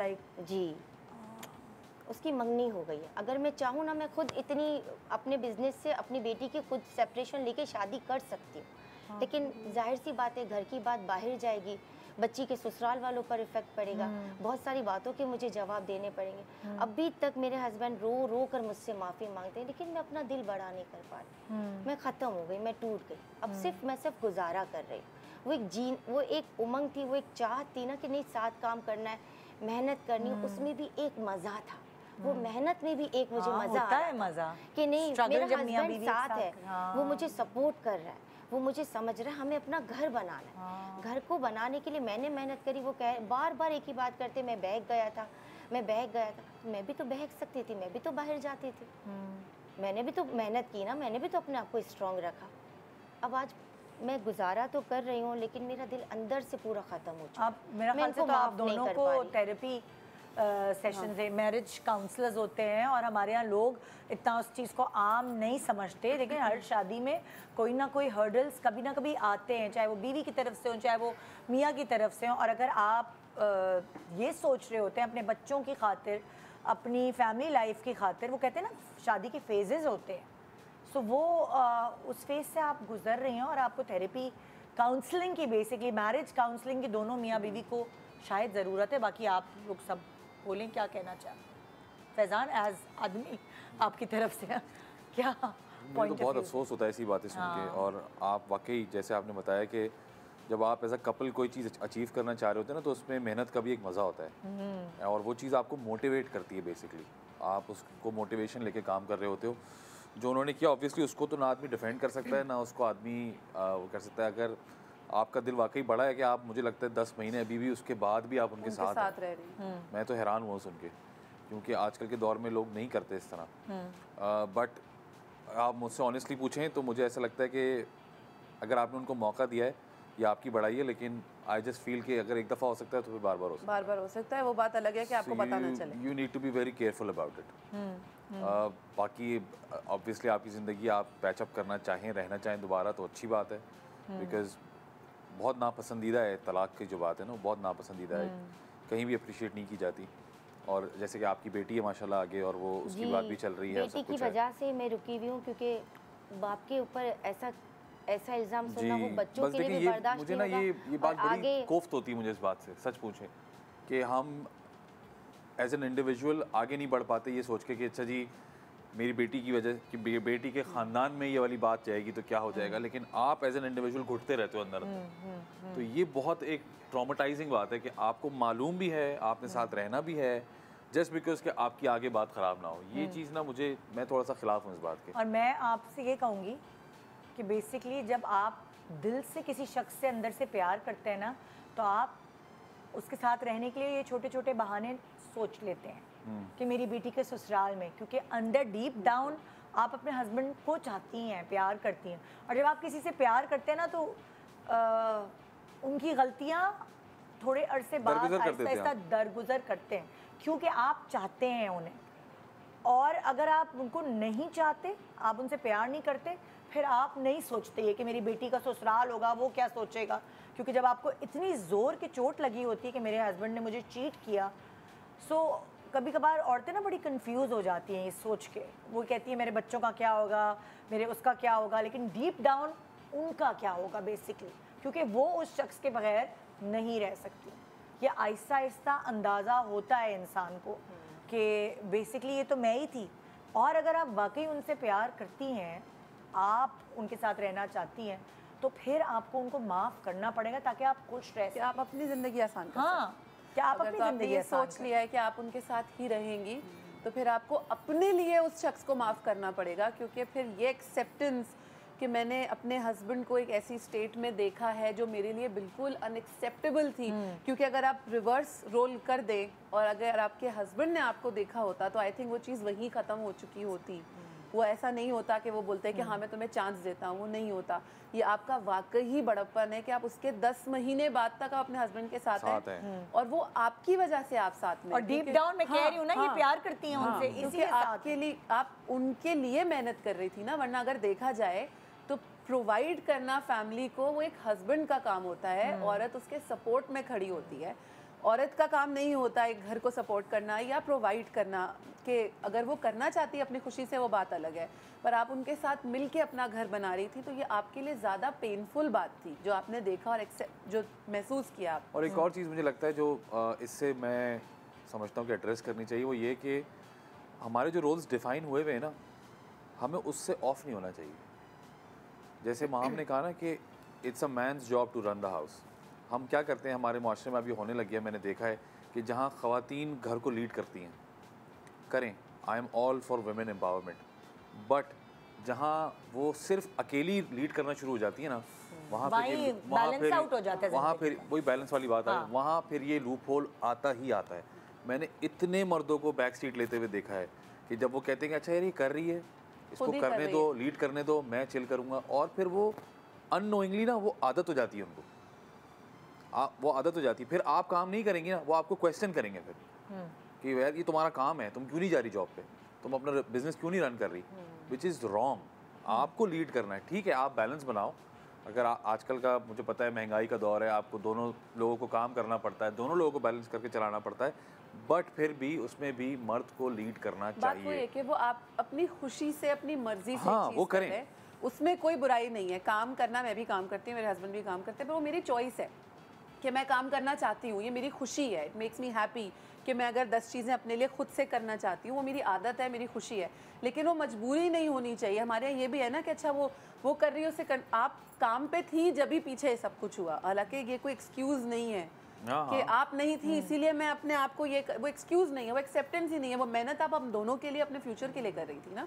तो वही वाली बात है कि ये बैलेंस, फिर वही बात आ जाती है कि बैलेंस करना, और फिर अगर आप उनके साथ रहने का आपने सोच लिया, then you will have to forgive him in whatever. और अगर वो माफ़ी मांग रहे हैं तो एक उनको ट्राई देखें, थोड़ा दिल बड़ा करके मेरे ख्याल से दिया इन्होंने, तभी 10 महीने हो गए इस बात को। हाँ, तभी हम आपको कह रहे हैं कि आप मैरिज काउंसलर के पास जाएं, क्योंकि उनके पास वो टेक्निक्स होंगी, वो चीज़ें होंगी, ज़ाहिर है वो पढ़कर वहाँ तक पहुँचे होते हैं थेरेपिस्ट, वो होंगी जिसकी वजह से आपका रिश्ता बेहतर हो सके। मैं एक ब्रेक के बाद इसी टॉपिक को लेकर आपके पास हूँ। Good morning Pakistan.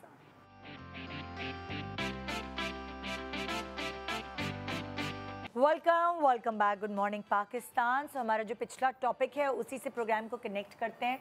हम सब ने अपना अपना पॉइंट ऑफ व्यू दे दिया था, लेकिन आपने एज अ थेरेपिस्ट नहीं दिया था। मैंने यही कहा था कि उनको चाहिए कि वो मैरिज काउंसलर के पास जाएं और अपने रिश्ते को बेहतर करें, अगर वो अपने मियाँ के साथ रहना चाहती हैं बकिया ज़िंदगी। बहुत अच्छी बात आपने की। 2-3 क्विक पॉइंट्स मैं ऐड करूँगी इसमें। एक तो अगेन इस केस में भी देखिए बाउंड्रीज़, कि 24/7 आप एक जवान लड़की को घर में रख रहे हैं, तो थोड़ा सा आपको माइंडफुल होने की इसके बारे में ज़रूरत है। एंड सेकेंडली, मैंने उनसे पूछा नहीं था कि क्या उनकी अपनी बेटी को भी पता है, उन्होंने कहा कि छुपा लिया, कि कहीं ना कहीं बेटी ने सेंस तो किया होगा कि कुछ हो रहा है पेरेंट्स के बीच में, कोई डिस्टर्बेंस है।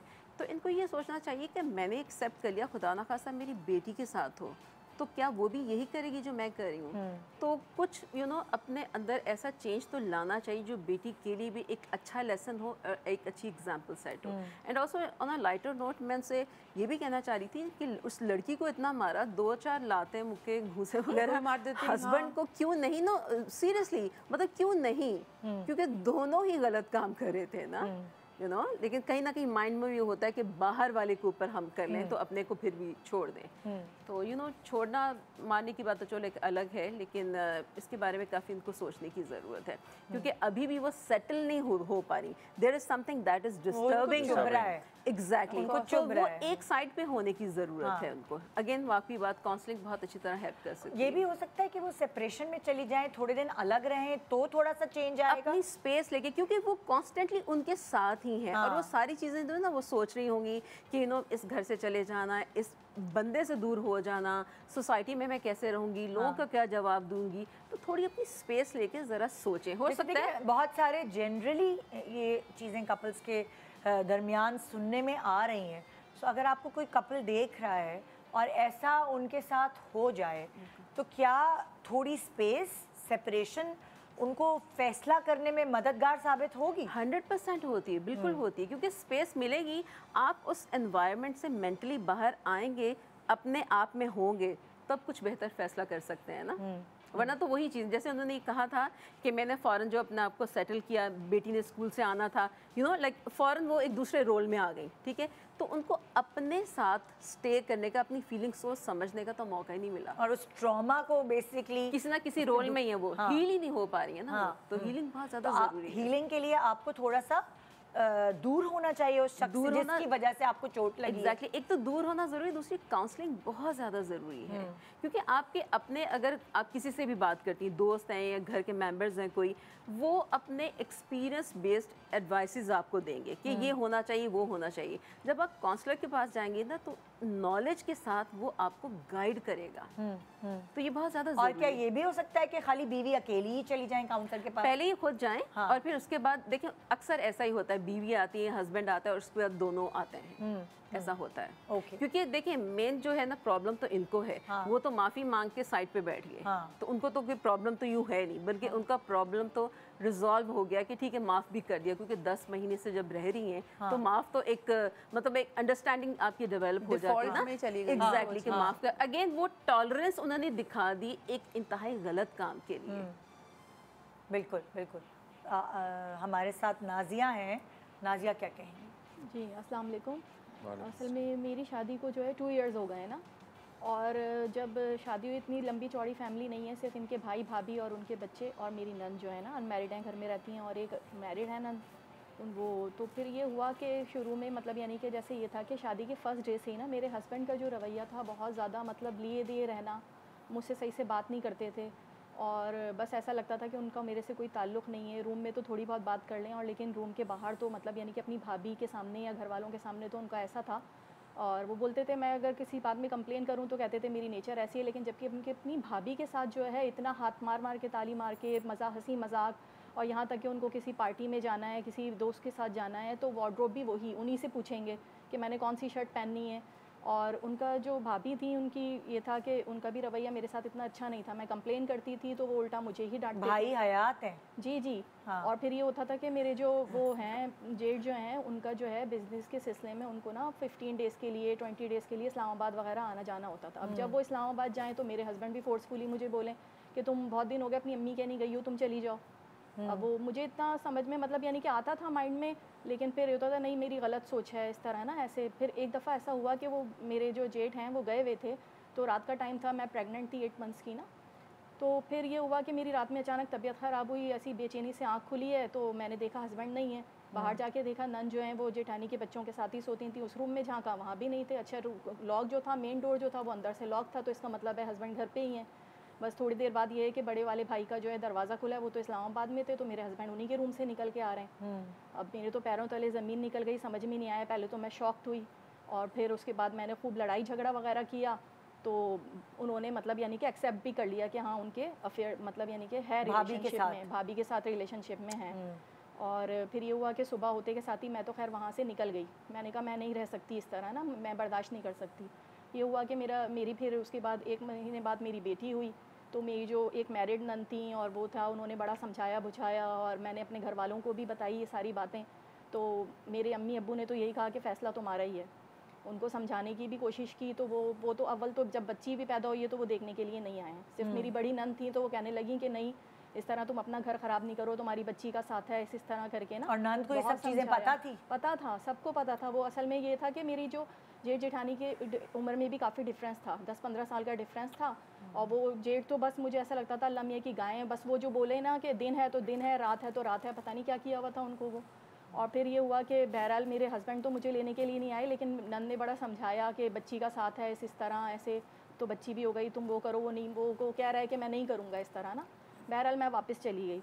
अब जब मैं वापस गई तो सरसते दिन रात मैं उनको देखूं तो हस्बैंड ने मेरे से बात की, लेकिन फिर यही था कि अच्छा सही है, मुझसे गलती हो गई इस तरह। लेकिन एक ही घर में रहते हुए मैं कैसे बर्दाश्त कर लूँ? मतलब एक होती है ना, एक औरत होती है, जाना चाहिए, एक औरत होती है कि दूसरी औरत, मतलब यानी कि दूसरी कोई और हो, ऑफिस में हो या कहीं बाहर हो, तो फिर भी एक ही घर में रहते हुए मैं कैसे। फिर बाद में ये हुआ कि मैंने 1 महीना रही वहाँ, लेकिन फिर मेरा दिल नहीं माना। मैंने कहा नहीं, मैं नहीं रह सकती, जिस बच्ची की खातिर मैं यहाँ आई हूँ। और फिर यही होगा कि कल को वो बच्ची बड़ी होगी और वाकई में इन लोगों का फिर इसी तरह ऐसा ही सिलसिला हुआ या उसे पता चला तो उल्टा बच्ची का और ही माइंड, मतलब यानी कि इफेक्ट होगी बच्ची और ज़्यादा। इसीलिए अब 1 महीना हो गया है, मैं अपने पेरेंट्स के घर पे आ गई हूँ और मैं चाहती हूँ कि बस वो मुझे डिवोर्स दे दें। और मतलब ये नहीं कि डिवोर्स भी नहीं दे रहे, छोड़ भी नहीं रहे हैं, और वहाँ से मतलब समझ में ही नहीं आता कि आपने खुला के लिए फ़ाइल किया है। बिकॉज ये तो केस इस तरह का है कि एक तो शॉकिंग अलग है, ऊपर से मैं हैरान इस बात पे हूँ कि आपके ससुराल वालों ने इस बात पे आपको तैयार किया कि आपकी बेटी का साथ है इसलिए आप घर आ जाएं, उनके भाई की गलती पे, जो कि एक और भाभी के साथ, तो वो दूसरे भाई के साथ, तो दूसरे भाई को पता चला इस बारे में। जी, वो उनका तो समझ में ही नहीं आता। ऐसा लगता है कि अच्छा सारा जो बिजनेस भी जो भी है ना, तो वो मेरी जेठानी के अब्बू का ही है ना। ओके, तो वो एक वो प्रेशर है कि वो सब कुछ उन्हीं के अंडर में। और जो दूसरी वाली जो मैरिड नंद है, वो मतलब दोनों बहनें तो भाइयों से छोटी ही हैं। वो बोलती हैं हम भाभी को नहीं बोल सकते, कुछ नहीं कर सकते, लेकिन ये कि तुम, मेरा भाई बर्बाद हो जाएगा, इसे इतनी समझ नहीं है, इतनी अकल नहीं है, तुम साथ, लेकिन मैं नहीं, मैं बहुत घाटे का सौदा है ये। अगर आप वहाँ रहेंगी और आप उनके साथ जिंदगी गुजारेंगी तो बहुत ही घाटे का। बहुत अच्छा डिसीजन लिया है मेरा ख्याल से।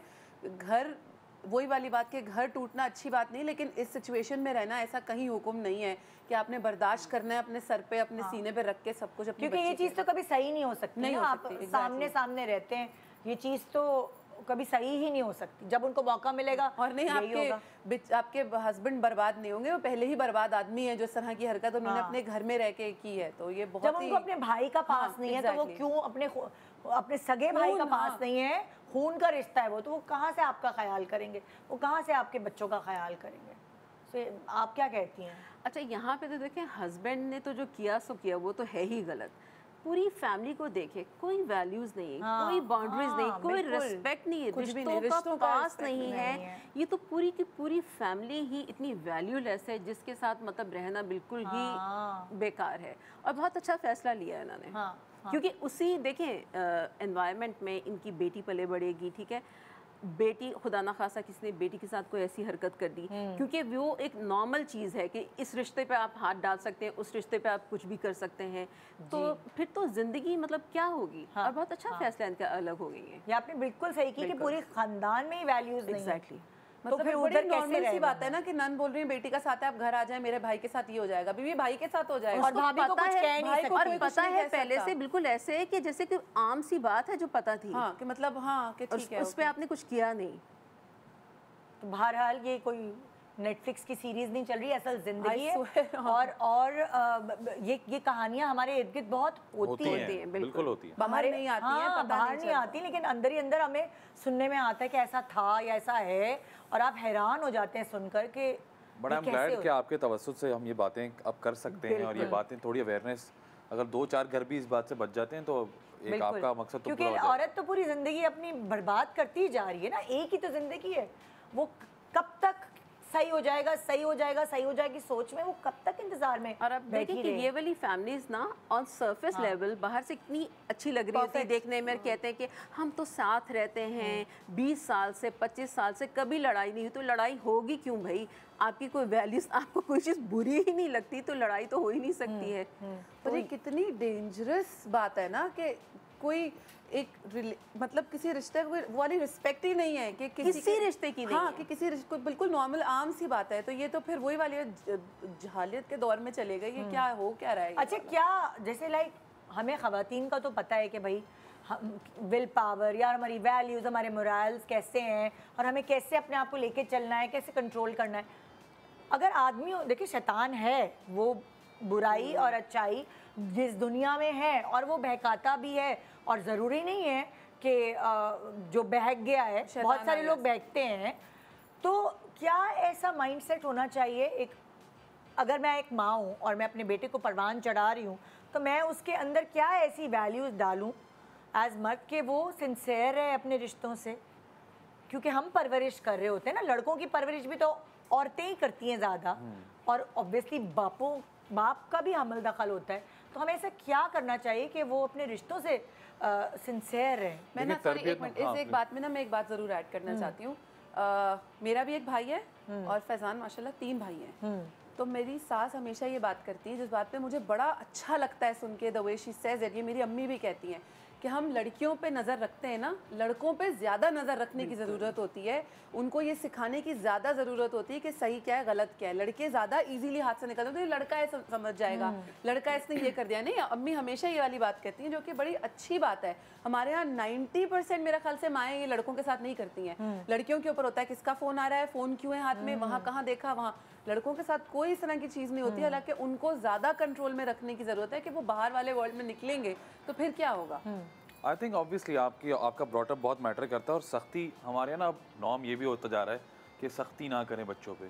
पेरेंटिंग डिफरेंट हो गई है, ज़रा प्यार से ज़रा कम्युनिकेट करें। जो हमने ज़रा गोरा स्टाइल जो हमने अपना लिया है, मेरी अम्मा का स्टाइल था 2 जूते मारो डायरेक्ट, सीधी बात है। और हम जो सीधे हैं ना आज तक, वो उसकी वजह यही है कि हमें अभी भी डर लगता है, हमें अभी भी थप्पड़ पड़ सकता है।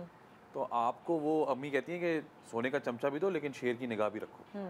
तो दैट्स वेरी इंपॉर्टेंट। आपने बच्चों को आप बताएं कि रिलेशनशिप्स की वैल्यूज़ क्या हैं, आपके सिबलिंग्स क्या हैं, आपका खून का रिश्ता क्या है, इज़्ज़त कैसे की जाती है। देखें, आप डरा के किसी की इज़्ज़त नहीं कर सकते, जो सीधी बात है। इज़्ज़त दिल में डाली जाती है या आई जाती है, रिस्पेक्ट अर्न की जाती है। 100%। तो आपको जो है ना वो चीज़ें सिखानी पड़ती हैं कि खून का रिश्ता क्या होता है, बाहर वाले क्या होते हैं, किस तरह आपको सब कुछ मैनेज करना आना चाहिए। और जैसे वही वाली बात कि बच्चा हर चीज़ ना घर से सीखता है, अपने पेरेंट्स को देख के सीखता है। तो अब आपके पेरेंट्स आपके सामने कैसे, ये बहुत मैटर करता है। हम क्या करते हैं कि हम बच्चों के सामने ही लड़ रहे हैं। अगर बाप है तो माँ को गालियाँ भी दे रहा है बच्चों के सामने, तो फिर वही बच्चा बड़ा होकर भी गालियाँ देता है। मैंने ऐसे केसेस भी सुने हैं कि बेटा माँ को मार रहा है, खुदा ना खास्ता। ये चीज़ें भी देखी हैं, हमने सुनी है। तो वो क्यों? क्योंकि वो देखता है नॉर्मल बात है, मेरा बाप मार रहा है तो मैं भी मार सकता हूँ, या बहनों को मार रहा है। ये एक अजीब सी चीज़ है हमारी। तो ये आपको वो चीज़ें बतानी पड़ती हैं। You have to put your foot down कि अच्छा जी ये रिलेशनशिप्स हैं, इसकी ये इज्जत है और ये इस तरह से करवाई जाती है। यानी कि कभी कभार इंसान को खुद शीशे में खड़े होके अपने आप को फूल बताने पड़ते हैं कि ये मेरी बाउंड्रीज हैं। सेल्फ इवैल्यूएशन करनी पड़ती है आपको बार बार, और हर टाइम पे करनी पड़ती है। स्पेशली अगर आप एक कामयाब आदमी है ख़ास तौर पे, क्योंकि क्या होता है कि हम ना बहुत सारी चीज़ें उसके पीछे डाल देते हैं कि अच्छा जी मैं तो एक कामयाब आदमी हूँ, इट्स ओके, मुझे अलाउड है। ऐसा नहीं होता, ऐसा नहीं होता। अगर आप, मैं अपनी बात से कर रहा हूँ क्योंकि मैं एक एक्टर हूँ या सेलिब्रिटी कह लें जो भी, तो हम लोग उसके पीछे चले जाते हैं कि अच्छा जी मैं तो सेलिब्रिटी में सब कुछ कर सकता हूँ। नो, मुझे तो छूट है। No, it's not like that. और तभी हम सुनते हैं कि हमारे खास तौर पे जो हमारी इंडस्ट्री है उसमें हमने बहुत सारे केसेस सुने कि ऐसा हो जाता है वैसा हो जाता है। तो वो ये ना कि हम उसको लेवरेज की तरह समझते हैं, हम उसको समझते हैं जी हमने कुछ अचीव कर लिया है तो हमें सब अलाउड है। ऐसा नहीं है। आप भी किसी के भाई हैं, आप भी किसी की बहन हैं, आप भी किसी रिश्ते में देवर भी होंगे, आप शायद जेठ भी होंगे, या आप साले भी होंगे। तो यू नो आप कहीं ना कहीं एग्जाम्पल सेट कर रहे होते हैं हर जगह। और जब हमारी इंडस्ट्री से ऐसी बात बाहर जाती है जिसपे लोग अप करते, मतलब look up to, people look up to us. कोई किसी को फॉलो कर रहा होता है, वो कहते हैं यार उसने भी तो किया है, मैं इसको फॉलो करता हूँ। लोग इतने डाई हार्ट फैंस होते हैं कि वो फॉलो करना शुरू हो जाते हैं। अच्छा भाई फलाने ने भी किया है, फलाने तो मैं भी कर सकता हूँ। तो वही ना हमें कुछ चीजें हम नॉर्मलाइज कर देना, कुछ चीजें गलत नॉर्मलाइज कर देते हैं जो हमें नहीं करनी चाहिए। हम कुछ ना कुछ इस तरह मिसाल का एग्जाम्पल सेट कर रहे हो। Example set. यस, आप क्या कहेंगे? 2-3 पॉइंट्स। एक तो पेरेंट्स को रिस्पॉन्सिबिलिटी लेनी पड़ेगी अपने बिहेवियर्स की, ठीक है, क्योंकि उनके बिहेवियरल पैटर्न्स बच्चों में आएंगे, आप मानें या ना माने, आने हैं 100%। ये प्रूवन है, रिसर्च बताती है, स्टडीज़ बताती है, ठीक है। अब बहुत सारे पेरेंट्स ना ये भी कह रहे होते हैं कि अभी तो 2 साल 3 साल का है, अभी इसको अभी तो नहीं पता, नहीं कुछ पता नहीं, सब कुछ पता है। एब्जॉर्ब कर रहा है, मदर की वूम में भी वो एब्जॉर्ब कर रहा होता है बच्चा। तो ये मत सोचें। सेकेंडली, ऑनेस्ट और क्लियर कम्युनिकेशन सिखाएं बच्चों को कि जो बात करनी ऑनेस्टी से करनी, डिफ़िकल्ट होगी लेकिन करनी है। अब अगर बच्चे छोटे भी हैं ना तो उनसे ऐसे क्वेश्चंस थोड़े थोड़े करें कि क्या अच्छा लगता है घर में, घर के एनवायरनमेंट में सबसे ज़्यादा कौन सी चीज़ जो मज़ा देती है, सबसे ज़्यादा कौन सी चीज़ है जो खुशी देती है, मामा की कौन सी क्वालिटी पसंद है, पापा की कौन सी पसंद है, कौन सी नहीं भी पसंद, वो भी पूछें। इस तरह से उनको पता चलेगा कि हाँ ये बातें डिस्कस होती हैं, एक दूसरे के बारे में हम पूछ सकते हैं, और ये कम्युनिकेशन है। एंड ऑल्सो यू नो बच्चा भी कल आपसे पूछेगा ये, वो भी ये कहेगा कि मैं अच्छा लगता हूँ, मेरी कौन सी चीज़ अच्छी लगती है। ये 100% आपको पे ऑफ करेगी चीज़। ये 2-3 चीज़ें हैं जिसकी बेस ऑनेस्टी पे है कि बात करें हर चीज़ अंडर द कैपेट। कोई भी बात है अवॉइडेंट और बिहेवियर आपका होता है कि नहीं ये बात नहीं करनी, और बहुत सारे लोग ये सोचते हैं कि वक्त के साथ साथ ना खुद ही दब जाएगी बात, ख़त्म हो जाएगी, फलाना भूल जाएगा। भूलता कोई नहीं है, वो रिश्ते में जहर घुलता रहता है।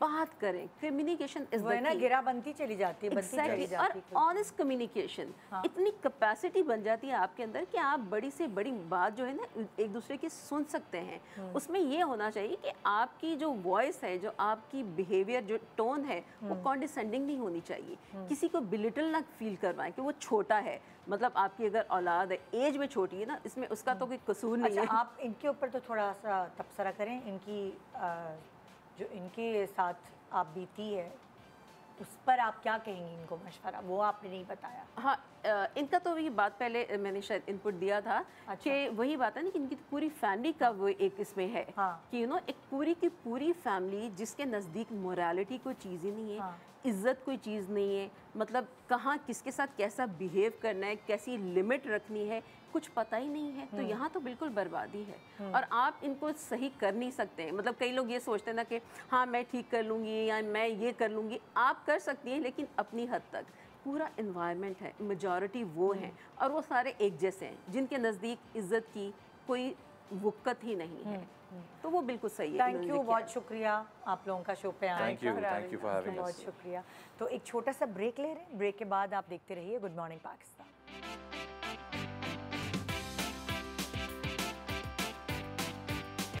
Welcome back, good morning Pakistan. तो जी इस वक्त इस सेगमेंट में हम क्या करने वाले हैं, आपको बहुत ज़रूरी चीज़ें बताने वाले हैं जो आपको नहीं पता, स्पेशली पाकिस्तानियों को नहीं पता। मेरे पास इस वक्त मौजूद हैं फ्रंटियर इंस्टीट्यूट ऑफ ऑफ्थॉल्मोलॉजी, इसका मतलब है आंखों से ही रिलेटेड, क्योंकि मैंने भी पहली दफ़ा सुना है ये word ऑफ्थॉल्मोलॉजी।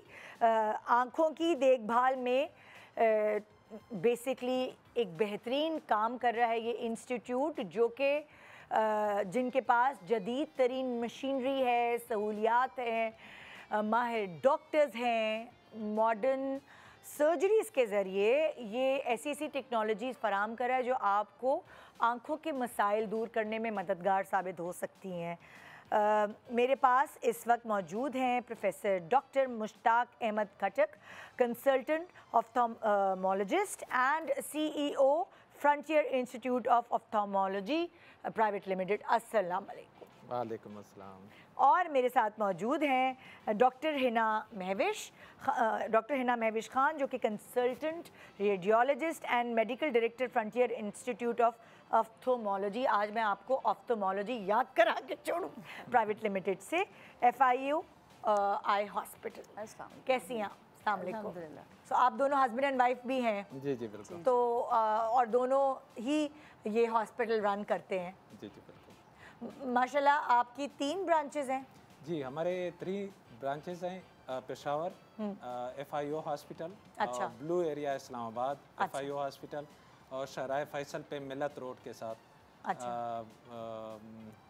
Frontier institute of ophthalmology FIU hospital. अच्छा, अपनी जर्नी शेयर करें कि 3 हॉस्पिटल्स अलग अलग शहरों में और आंखों से रिलेटेड जो भी आप बताना चाहते हैं टेक्नोलॉजी, वो भी शेयर करें, अपनी जर्नी शेयर करें हमसे। जी जी, एक्चुअली मैंने अपना MBBS जो है हैबर मेडिकल कॉलेज पेशावर से किया है। अच्छा अच्छा। उसके बाद FCPS जो हमारा कॉलेज ऑफ फिजिशियन सर्जन का होता है, हमारा जनरल ऑफ्थल्मोलॉजी। उसके बाद मेरा दूसरा FCPS इन रेटिना। अच्छा। और उसके बाद मैं वियना गया, ऑस्ट्रिया, उधर मैंने एक फेलोशिप की रेटिना में। अच्छा। और फिर मैं Duke hospital north Carolina America से मैंने फेलोशिप की। उसके बाद मैंने एक छोटा सा हॉस्पिटल बनाया हटक आई सेंटर के नाम से। अच्छा। और पेशावर में। अच्छा। और आफ्टर 2-3 ईयर बाद मैंने अपना जो मैं हैदराबाद मेडिकल कम्प्लेक्स में एसोसिएट प्रोफेसर था और वो जॉब मैंने गवर्नमेंट जॉब रिज़ाइन किया। अच्छा। और फ्रंटियर इंस्टीट्यूट ऑफ ऑप्थेल्मोलॉजी जो मेरा एक ख्वाब था, जो अमेरिका वगैरह में मैं ट्रेनिंग कर रहा था, जो लोग फैसिलिटीज़, जो लोग टेक्नोलॉजी यूज़ कर रहे थे, मेरे बहुत ख्वाहिश थी कि मैं बिल्कुल फ्री हो जाऊं और मैं भी अपने लोगों के लिए इस तरह की टेक्नोलॉजी लाऊं कि वाकई मैं भी अपने मुल्क के लोगों के लिए कुछ कर सकूं। जी।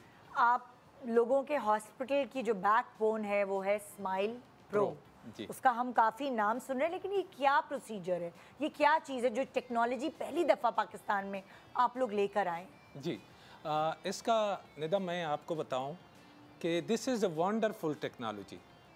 जितने भी यंग लोग जिसकी उम्र 18 साल से 50 साल तक हैं और वो ग्लासेस यूज़ करते हैं फॉर लाइफ टाइम, उसका नंबर हम एक दूसरे तरीके के साथ फिक्स करके 9 सेकंड में और उसके ग्लासेस ख़त्म हो जाते हैं। इसका तरीका ये है कि इसका पुरानी जो टेक्नोलॉजी है PRK, यालासेक, लेज़ेक और बाकी जो जितने लेज़र हैं, कंटोरा वगैरह, ये सारे चीज़ें जो हैं इसमें ये लेज़र यूज़ नहीं होता जिससे हम ये लेज़र करते हैं। अच्छा। बल्कि ये 9 सेकंड के लिए कार्निया को होल्ड कर लेते हैं। ओके। उसमें नंबर बना लेते हैं, हेजी लेयर बन जाता है। अच्छा। वो लेयर जो है उससे निकल जाता है या निकाल लेते हैं। तो टोटल जो टाइम पेशेंट का लगता है, जो मेरा एक्सपीरियंस है, वो अगर मैं आपको बताऊं तो 2 से 3 मिनट लगते हैं पेशेंट का टेबल पे। और उसके बाद this is one of the safe procedure, safest procedure. इसमें कोई ड्राइनेस नहीं होती, इसमें कोई ग्रेटीनेस नहीं होती। Next day usually vision clear होती है। थोड़ा सा हेज रहता है कुछ टाइम के लिए, हीलिंग का प्रोसेस होता है, बाकी परमानेंटली उसके ग्लासेस खत्म हो जाते हैं। This is called smile pro. अच्छा, दूर की नज़र जी, दूर में काम आता है ये, या अब तो बहुत सारे लोग करीब की नज़र भी कमज़ोर हो गई? अभी कराची में जो हमारा मशीन लग रहा है शाहराह फैसल पे जी, इसमें हम नज़दीक की नज़र भी करेक्ट कर लेते हैं। हाँ। जो लोग 40 साल से ऊपर हैं और नज़दीक के ग्लासेस लगाते हैं वो भी इसमें करेक्ट हो जाता है। जी। अच्छा, इसमें मशीनरी और टेक्नोलॉजी कौन सी यूज़ हो रही है? इसमें वेजोमेक्स 800 मशीन है, जर्मन टेक्नोलॉजी है। अच्छा। और ये FDA अप्रूव्ड है और यूरोपियन सर्टिफिकेशन इसकी हुई हुई है। अच्छा। और पाकिस्तान में फर्स्ट टाइम मैंने इंट्रोड्यूस किया है। हाँ। और इसके हमने 2 मशीनें अब लग गए हैं कराची में और ब्लू एरिया इस्लामाबाद में। अब तक मैंने 2500 केसेस किए। Okay. For the last 1 year I am using this वेजोमेक्स 800 मशीन। अच्छा, जो मरीज ये करवाना चाहते हैं उनके लिए कोई शरायत है, जैसे कोई डायबिटीज़ या कोई ऐसा पेशेंट या कोई भी मेडिकल और प्रॉब्लम उनको होती है, या उन्होंने चश्मा लगाया है, लेंसेज लगाए हैं, कोई ऐसी शरायत है इस लेज़र को कराने से पहले जो उनको पूरी करनी है? देखें, अगर फॉर एग्जांपल किसी को शुगर है और वो कंट्रोल है, बिल्कुल करवा सकता है। किसी को काला मोतिया या ग्लाकोमा है, कंट्रोल है, बिल्कुल करवा सकता है। लेकिन बाज़ लोग इस तरह होते हैं जिसकी कार्निया की थिकनेस बहुत कम होती है, इसके लिए हम एक डिटेल टेस्ट करते हैं।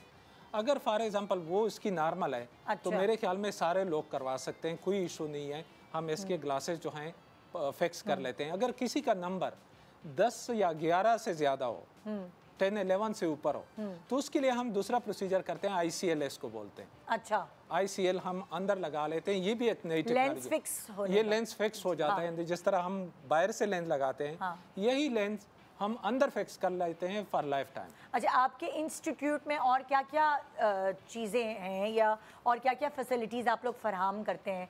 क्या दूसरी भी लेज़र्स होती हैं जो कट लगा के की जाती हैं, या PRK? देखिए, हमारे इंस्टीट्यूट में PRK भी होता है, लासिक भी होता है, और स्माइल प्रो भी होता है। अच्छा। 3 प्रोसीजर होते हैं, लेकिन सबसे लेटेस्ट और सबसे सेफ जो है स्माइल प्रो है, जो 9 सेकंड में। अच्छा, अलग अलग प्रोसीजर्स के लिए पेशेंट्स एलिजिबल होते हैं? आप वो चेक करते हैं कि जो ये स्माइल प्रो है इसमें नज़र आपकी मैक्सिमम कितनी ट्रीट हो सकती है? जैसे हमारा जो 99% लोगों के ग्लासेस उतर जाते हैं। नहीं, कहने का मकसद है किसी का अगर -2 है या -3 है या -9 है, इसकी हद क्या है? इसकी सुपरविजन आ जाती है 100%। जैसे अगर आप कह रहे थे ना -11 है तो उसके लिए दूसरा प्रोसीजर होगा। जी जी जी, मैं वही पूछना चाह रही हूँ। अगर -11 से ज़्यादा है हाँ, तो उसके लिए हम स्माइल प्रो नहीं करते। वही पूछना चाह रही जी जी, उसके लिए स्माइल प्रो नहीं करते, उसके लिए ICL करवाते हैं। -11 के अंदर अंदर है तो वो हो सकता है। वो हो सकता है जी, बिल्कुल। अच्छा, लेज़र सर्जरीज को लेके ना लोगों में बड़ी मिथ और बड़ी गलत फहमियाँ हैं मौजूद। जी जी जी। सो ज़रा उस पे रोशनी डालें आप लोग। देखिए हमारे वो जो है PRK और लासिक, इसमें देखें ड्राइनेस होता है, उसमें कट लगता है, फ्लैप बनता है, और उसमें एक लेज़र यूज़ होता है जिसका एक्साइमर लेज़र नाम है, जो स्माइल प्रो में यूज़ नहीं होता। सही है। इससे हम कार्निया को जलाते हैं, जिस तरह बस एबिलेशन, एबिलेट करते हैं, और उससे हम कार्निया की शेप चेंज करते हैं। लेकिन स्माइल प्रो में एक्साइमर लेज़र यूज़ नहीं होता। इसमें ये लेज़र यूज़ ही नहीं होता जो हम जिससे कार्निया की शेप चेंज करते हैं। तो इस वजह से जो पुराने प्रोसीजर है, इसको मेरा जो ख्याल है बहुत सारे प्रोसीजर स्माइल प्रो रिप्लेस कर लेंगे और लोग ये दूसरे प्रोसीजर नहीं करेंगे। अच्छा, जैसे आंखें, जहाँ तक ये मिथ्स का ख्याल है तो हमारी तो सारी फैमिली ने लेज़र किया हुआ है फॉर विजन। अच्छा, ये आपका भी हुआ है, आपका भी हुआ है। इनका तो अपना नहीं हुआ, इन्होंने मेरा कराया। ये ड्रामे नहीं देखती थी, टीवी नहीं देखती थी पहले। जो मैं सोचता था कि ये क्यों, वो कह रही थी कि मुझे थोड़ा सा ब्लर नजर आता है और मैं ये इंटरेस्टेड नहीं हूँ, तो मैंने इसका लेज़र करवाया हुआ है। अच्छा, यही दूर की नज़र के लिए लेज़र किया। तो बस अब सारा दिन बस बच्चों के साथ बैठ के ड्रामे देख रही होती हूँ, टीवी देख रही होती हूँ। और ये है कि मतलब हमारी काफ़ी फैमिली मेम्बर्स ने किया है, all of them are happy. अच्छा, आप लोगों को क्या लगता है कि मोबाइल फ़ोन, लैपटॉप, ये स्क्रीन टाइम, ये आंखों को कितना मुतासर करता है? क्योंकि एक ज़माने में कहते थे ना, अरे टीवी से दूर हो, आंखें ख़राब हो जाएंगी, ये कहा जाता था। जी जी। तो ज़रा इसके बारे में बताएं। टीवी का तो इतना ज़्यादा वो नहीं है, टीवी तो आप देख सकते हैं, लेकिन जितनी भी स्क्रीन्स हैं, मोबाइल हैं, स्पेशली बच्चों में, और वो स्टारिंग करके देखते हैं, ब्लिंक ही नहीं करते। इसके साथ सिर्फ अगर मैं आपको बताऊं कि 2050 तक मोर देन 50% लोग ग्लासेस लगाएंगे। हाय अल्लाह, इतने इसकी रेशो आ रही है क्योंकि सारा दिन नियर वर्क है, स्क्रीन है। इसकी वजह से अगर आप चाइना, कोरिया और इनके बच्चों को देखें, स्कूल में 80% बच्चे ग्लासेस लगाते हैं। जो नहीं लगाते उसका पूछ लेते हैं कि ये ग्लासेस क्यों नहीं लगाते। तो इस वजह से ये तो चीज़ है कि ग्लासेस का रेशो तो बहुत ज़्यादा बढ़ रहा है इस स्क्रीन की वजह से, और स्क्रीन की वजह से। हाँ, जितना स्क्रीन कम यूज़ कर सकते हैं, स्पेशली बच्चे, ये तो मेरे ख्याल में दिस इज़ एडवाइस। लेकिन आजकल दौर इस तरह है कि सारा अंदर का इंडोर काम है, इंडोर स्क्रीन है, कैटगट है, तो इससे ड्राइनेस होती है, ग्रिटीनेस होती है, सुबह उठते हैं आंखों में कुछ लगता है। अच्छा, वो एक और ज़रूर इम्पोर्टेंट बात बताइए, वो अक्सर कहते हैं ना, मिश्री खाओ, सौंफ खाओ, नज़र सही हो जाएगी, चश्मा उतर जाएगा, तो इसमें कहाँ तक हकीकत है? गाजर खाओ, ये नहीं कहते? नहीं, इसमें कोई हकीकत है? जब एक दफ़ा नंबर आ जाता है आंखों में, किसी और तरीके से नंबर ख़त्म नहीं होता। अच्छा, हाँ, अलबत्ता विटामिन ए जो है वो गाजर, देसी घी, ग्रीन लीफी वेजिटेबल, इन सारों में आंखों के लिए बहुत फ़ायदा होता है। लेकिन यह है कि इसके साथ नंबर ठीक नहीं हो सकता। नंबर के लिए आपने प्रोसीजर करना होगा, और सबसे बेहतरीन प्रोसीजर स्माइल प्रो है। स्माइल प्रो, जी जी, डेफिनेटली सबसे एडवांस्ड है ना। हर चीज़ में हम एडवांसमेंट की तरफ जा रहे होते हैं। चाहे कपड़े हो, चाहे फर्नीचर हो, चाहे मोबाइल हो।